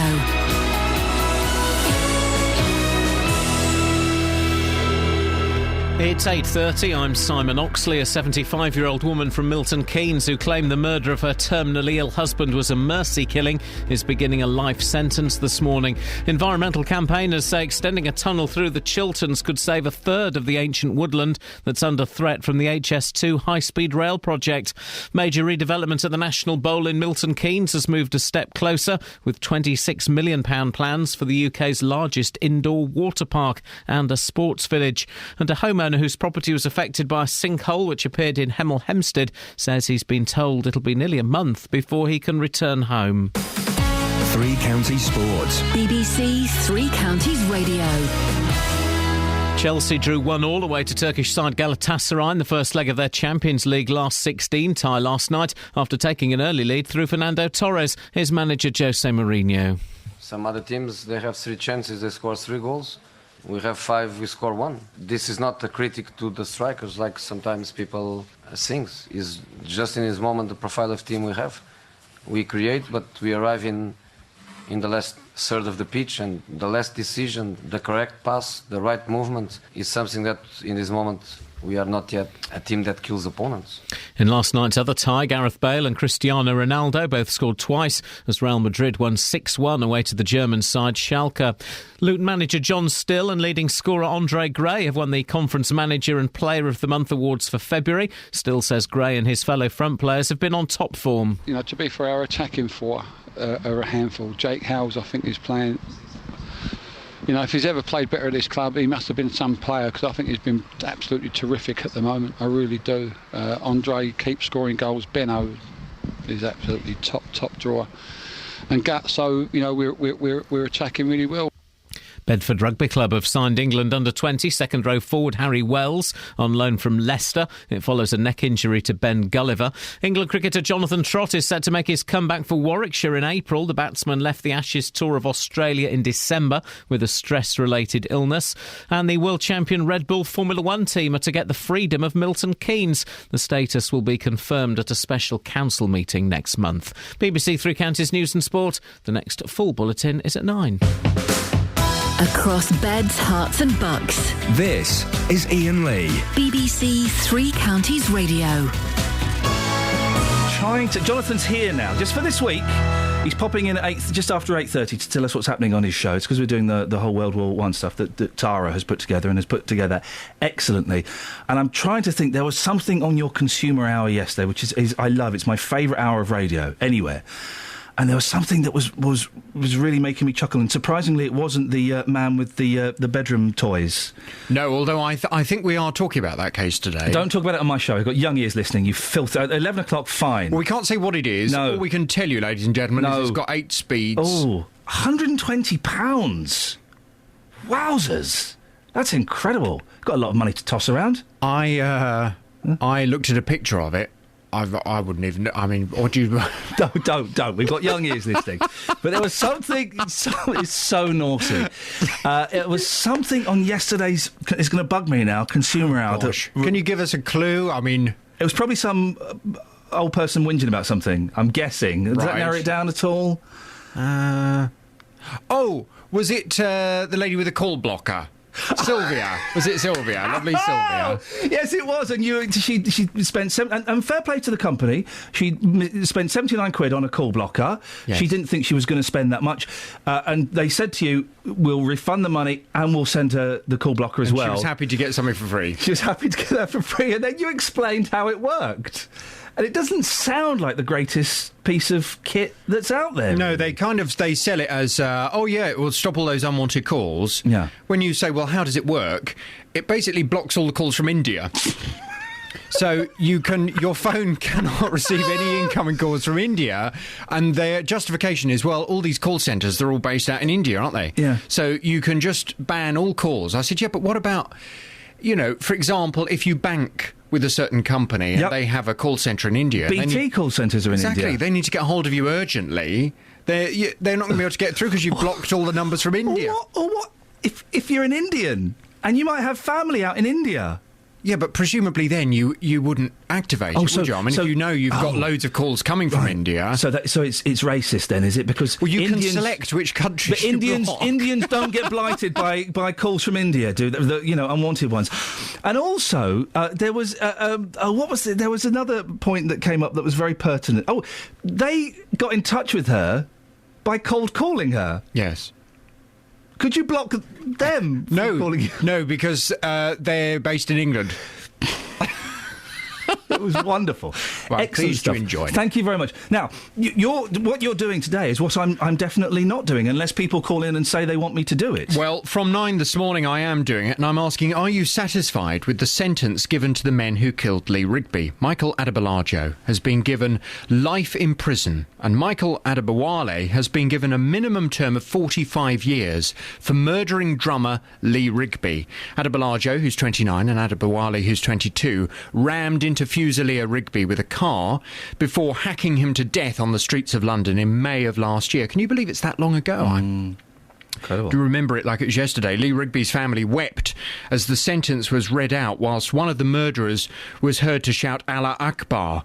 Outside court, protesters marched with union flags, mock gallows and signs calling for the government to bring back capital punishment. Well, this morning from 9, I want your views on this. Are you satisfied with the sentence given to the men who killed Lee Rigby? I'll tell you my concern about it, Iain. Why haven't they both got a full life term? Because Michael Adebawale, he could be out at the age of 67 based on this term. Yep. Why weren't they both given a full life term? I mean, they were both in it together. They did it together. They planned it together. OK, one of them may have been the one that wielded the knife. Yes, they're both equally responsible. They are both equally responsible, and they've shown absolutely no remorse for what they've done. But I just wonder, a lot of people contacting me, I know people have contacted you this morning as well. Lots of texts that I'll do before the end of the show. And have said, you know what, this is not on. This man, these two men, committed a hideous crime against a young man who has given himself up, really, to defend this country and to be a member of our armed forces. What they did to him was not only a dreadful thing to him and his family, but also to our country as well. We know without any realm of doubt that they are guilty, because the video footage was there. There is no question. So with someone in a very exceptional case like this, with people who have done this, do we really want, as taxpayers, to pay for them to spend the rest of their life in prison? You know, a lot of people are saying, in this particular case, why could the death penalty not have been brought back? We kill them, they've won. They're martyrs. They're not that's long what for they long, want. though, because everyone would forget about them, No, wouldn't they want to be martyrs. They want to be martyrs. They want to die in these situations, so they go and get their 20 virgins and they go and hang out with Allah and all of that stuff in their head. And that will then inspire other killers. Yes, there is, of course, that argument. There's also the other argument that if we, as taxpayers, are going to pay, £45,000 a year to keep somebody in prison, chances are it will have to be a bit more for them, because they're going to be major targets in prison, so they're going to have a lot of protection while they're there for the rest of their lives. Well, certainly Michael Adebayo. But while they're in prison, will they be trying to radicalise people who are in prison? You know, that happens as well. Could they be more dangerous if we keep them in prison? From 9 this morning, I want your views on this. Are you satisfied with the sentence given to the men who killed Lee Rigby? 08459 455 555. Across beds, hearts and bucks. This is Iain Lee. BBC Three Counties Radio. I've got so many texts to get through. Janet, Ken, James, Lee, Dad, sorry, everyone else. I'll do them after 9:15, OK? So don't worry, I've got them, and I will read as many of them as I can. Be careful, I'm starting to sound a little bit like Wally Webb, and that is not acceptable. Now, Catherine and I have been arguing this morning... You. About pocket money. My boy's 4, her daughter's 5. Who knows? Wouldn't it be lovely if they got married? Not going to happen. OK. And yet I'm the only one who's been sensible enough to bring pocket money into the relationship in return for doing small chores. And it's not a fortune. They get a quid, something like that. She thinks they should just pull their weight without a monetary reward, and they should be doing it so that she can make them feel good about themselves. I mean... Justin, you don't want to... You not only come back, or am I going to get a tongue lashing at the end of the show? No, I'm not arguing. Oh, you think that makes you a bit more superior, does it? Is that what you think? Oh, yes. Just very, very tense. It is. Very tense at 3CR Towers this morning. Justin, you've been talking to people, haven't you? What have they been saying? I have. Iain, I've done this in 2 sections for you so you can compare the older generation and also young parents. Up first, here's what the older generation had to say about this. Madam, when do you think is the right age for children to start receiving pocket money? I think 15 or 16. That's a long wait for pocket money, though, isn't it? 11. 11 years old? Yeah.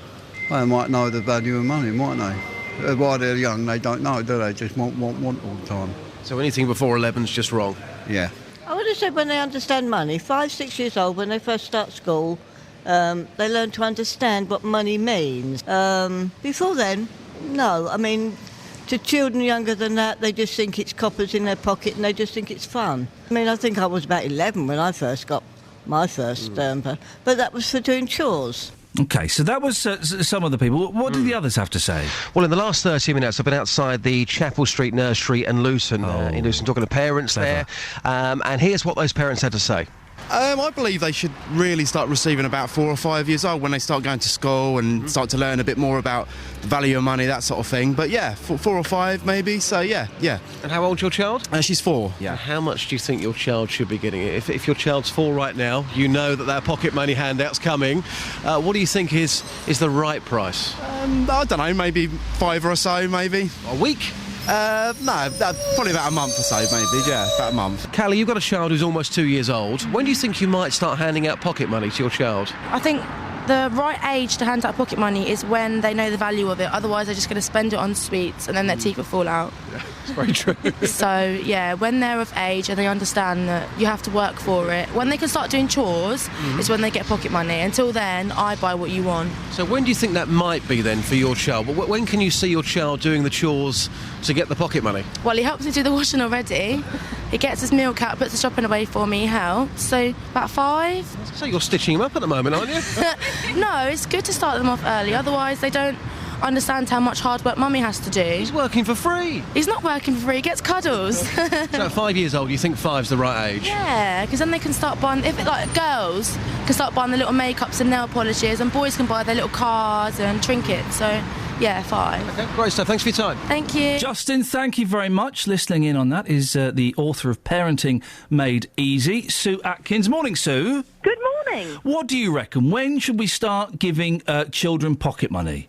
Well, I wrote a blog, actually, called The Pulling Power of Pocket Money, and it's age appropriate, between 4 and 7, 7 and 11, etc. Yeah. So people look that up, and that gives you some ideas. My thing is, I used to be a deputy head and class teacher for years and years, and, young children, year 1, year 2, they don't understand the value of money, because they don't understand that even a 5p is worth 5 pennies. They think it's just 1, because, they don't get the concept of money. So, also, the point I'd like to make is surely, when I work with loads of parents, I talk about the we team. I mean, not, the game, the W-E. We are a team. We're Team Atkins. We do things just because we're a team and we're a family. So, you make your bed, or you lay the table, or you unpack the dishwasher, or my son loved his job of emptying the bin.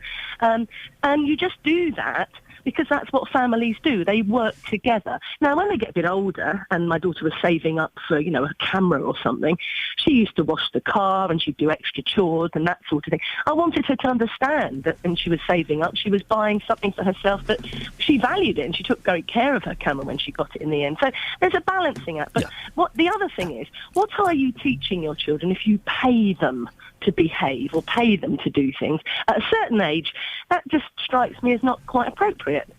But you say that 4, 5, 6-year-olds don't know the value of money. That's why we should teach them at that age, because they can learn it and they can understand it. And it's not saying, right, if you do that job, I'm going to give you £1, and if you do that job's worth £2. It's they get £1 or £1.50 at the end of the week, and it's because they've helped and contributed to the living. And I understand, of course, we're all a team and we all help out as well. But it shows them that they can be, in this society, you can be rewarded for good, helpful behaviour.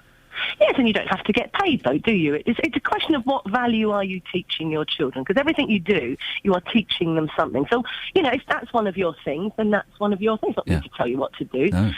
But I do know that children don't, particularly when they're very young, understand the value of money. But playing shops, I mean, I used to do all that with my granddad, playing shops with the fridge and all that. And you learn money and you learn the value of it. And if it's one of your things that you pay them to do stuff, the only problem is when they get older, they go, well, I'm not going to do that because, you're not paying me to do that. And you think, oh, grief, that's that, No, listen, we had to introduce a punishment last night. My eldest, the 4-year-old, he was going bonkers. I wish you'd been there last night, Sue, to help out. He was going bonkers, and in a fit of rage, he damaged a very expensive piece of furniture, £70. Right? Oh, God. I know he damaged it. And very calmly, I said, right, well, there are going to be consequences, and you are going to be doing chores around the house, unpleasant chores, and you won't be getting any pocket money as well. Yes. Well, that's good, isn't it? You've got consequences. Yeah, as long as you've got your... Yeah, it is, because children need to learn. If you do that, that will happen. And, you can... And if you work out which way your child is motivated, and this is for everybody, they're either motivated towards something, like you're going to pay them, but I'd give them a sticker, or we'd save up for, whatever we'd be doing, motivated away from, so you don't go on the computer, you miss your little TV programme, or you can't have your friend round to play on Friday now because you've damaged the settee. So I think that's a good thing. But if you work out which direction your child is motivated, then you will find that their behaviour improves drastically. Sue, we're out of time. If people want to have a look at your blog, where do they go? They go to thesueatkins.com, and if they're looking for the pulling power of pocket money, you can Google that, the pulling power of pocket money, Sue Atkins, and it'll come up, and it's got age appropriate, all sorts of ideas around when it is appropriate, and, all of that sort of business. Sue, thank you very much indeed. Catherine, I want a word with you after this. Stitched up there I was. Travel news for beds, cards and bugs. BBC Three Counties Radio. The A5 is partially blocked between Bletchley and Hockliffe near to the Flying Fox roundabout by a broken down bus, causing queues in both directions there. And thanks to Pamela for phoning in with an update.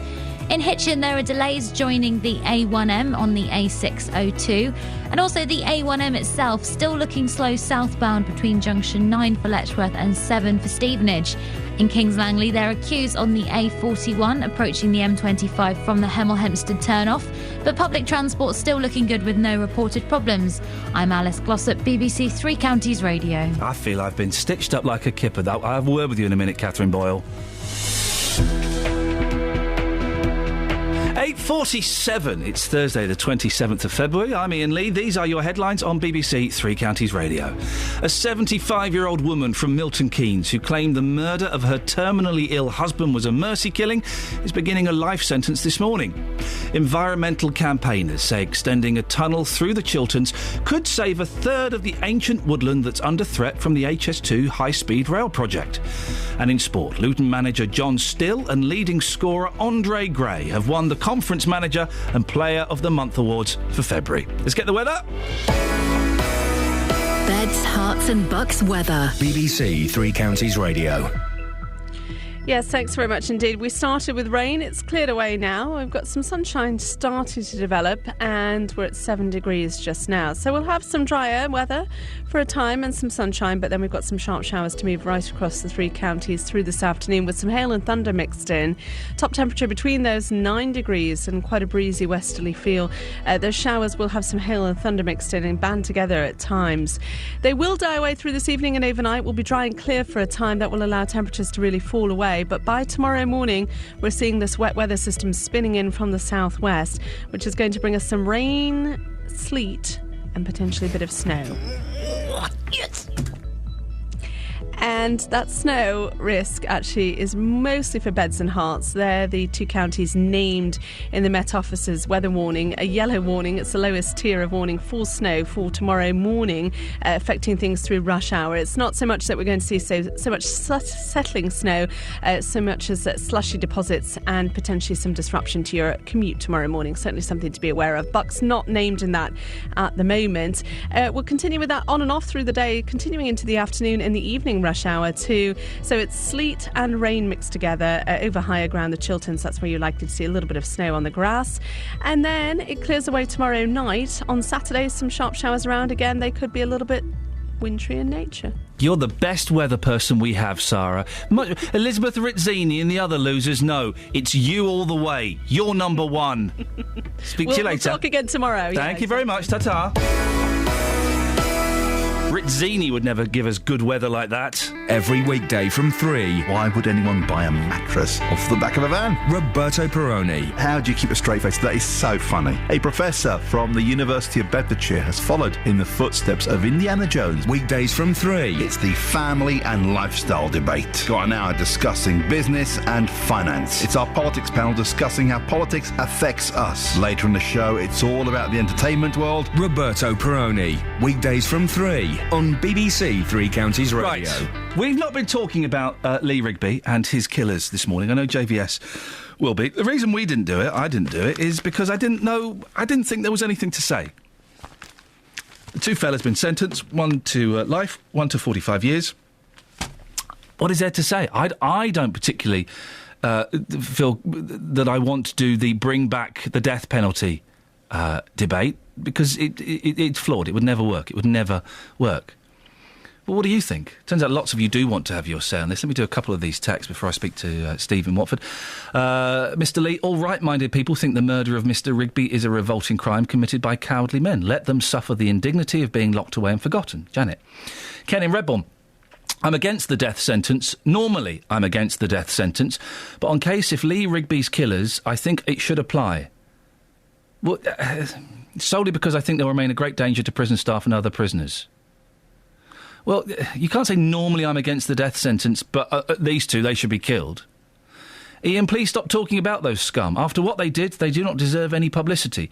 Instead, let's talk about our admiration for those who serve in uniform, about all the things that make our society great, and how we'll never be beaten into submission by bullies who hate our way of life. Nothing could be a bigger insult to those two. Expletive deleted. James in Milton Keynes. And Dad says, forget about them. Oh, yeah, that'll work. Nobody will want to talk about it, but cold, harsh truth is similar. Will happen to what these two did to Lee. Steve's in Watford. Steve, have I missed a trick by not talking about Lee Rigby this morning? Yeah, I think you definitely have, Ian. To be honest, you're not often far from wrong. However, you're clearly very, very wrong regarding the death penalty. It could clearly be fair, and it could be done completely without any flaw, so I'm not quite sure what you're talking about. Why? Explain why. It's very simple. You only bring back the death penalty for people that are clearly guilty. If there's any doubt whatsoever, then no.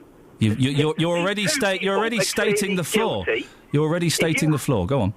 No, I'm not actually. If you have people who've seen and clearly witnessed like this, there's no doubt those two gentlemen, I shouldn't use the word gentlemen, those two animals clearly did it. There's no doubt in that. If a policeman is shot and DNA evidence and stuff, maybe that shouldn't be death penalty because there is flaws in that. But there are certain instances where people are clearly guilty. If I walk into a crowded street and start shooting people and 20 completely independent witnesses see me, then I am guilty. There's no court in the law in the world that would find me not guilty. Yeah, so there is no flaw. The flaw is if you make the rules regarding it flawed. People have been sentenced to death in the past, Steve, who were innocent, and yes. I know what your comeback's going to be. So say it. That's right. My original statement: you can only bring back capital punishment for people who are clearly guilty. No, people guilty by some Steve. Part of people have been found. People have been found guilty to the point where there's no doubt about this person being guilty. They've been killed only to find out later on they weren't guilty. Yes, like I originally said, you can only find people guilty that are guilty, not Steve's not listening. Guilty. Steve's not listening. No, I don't know why you're not listening, Steve. Ian, I think you don't understand the conversation. I think I've found a flaw in your argument. No, Steve, I'll try it again. Let me try it one more time and see if you can really listen this time, Steve. I'm listening. People... But I know you're hearing, but actually taking the words I'm saying. People have been hanged who it was believed at the time were 100% guilty. They had 100% proof they were guilty. People have been hanged who have confessed to murders, OK? It was then found out they weren't guilty. Yes, you're right, and I've just told you need the law to be so they are guilty, not you think they're guilty or they Steve, think they're the guilty, law at the time was... they are Steve, guilty. You're not listening. The law at the time was you could only hang them if they were guilty. There wasn't a law that said you could hang them if we think maybe they're a little bit guilty but we're not sure. The law at the time was they could only be hanged if they were guilty. So how did those people slip through the net? They slip through the net because the law isn't how it should be. I've just told you how the law should be. I think you're not listening, Ian. The law should be if they are guilty. Steve, you're embarrassing yourself. Guilty. You're embarrassing yourself. You're embarrassing yourself, mate. You've lost again, haven't you, Ian? No, not you don't like losing an argument. Well, no, I very rarely do, and I'm certainly not losing this one, Steve. Let me put the point. You're not listening. Ian. I've just told you they have to be guilty, Steve. not proven guilty. Be guilty. Steve, could you... OK, Steve, I've not even got to point 2 of my argument yet. Clarify for me what you mean by being guilty as opposed to proven guilty. Clarify that. Maybe I'm not getting that. OK. Yeah. If a certain amount of people have actually witnessed it... What's the number? Completely independent... What's the number? ...from the crime. What's the number of the certain amount of people? Well, that would have to be decided. It's your idea. Give me a ballpark figure. 10 completely independent people. And we can trust all these 10 people, can we? Sorry? We can trust all of these 10 people, can we? Yes, I think you can. How do we trust these 10 people? Because they have to be independent. Like in the case of this is a perfect example, the Lee Rigby case. How do we know these 10 people? Completely random. How do we know these random people? How do we know these 10 people are completely independent? Because you can work it out by the chances are... You can work it out by the chances, so suddenly we're dealing with probabilities again and not cold, hard, 100% facts. Well, they are facts, aren't they? No, well, you've just said you can work it out that the chances are. That's a probability factor. If you've got crystal clear, and I mean crystal clear... Steve, it doesn't exist, mate. That's the thing. It doesn't exist. It does. It does in the case of Lee Rigby. That is a perfect example. Everyone knows they were guilty. Okay. They admitted they were guilty. They're not just saying it to be stupid. They were guilty. Everyone knows it. Point two of my argument. Yep. You kill these fellas, they've won. They want to be martyrs. They wanted the police to kill them. They wanted to die. So they've won. You want to give them what they want, do you? To be honest, a dead martyr's fine by me, to be honest. It really is. Someone that can inspire the youth of this corrupted version of Islam, the corrupted version of Islam.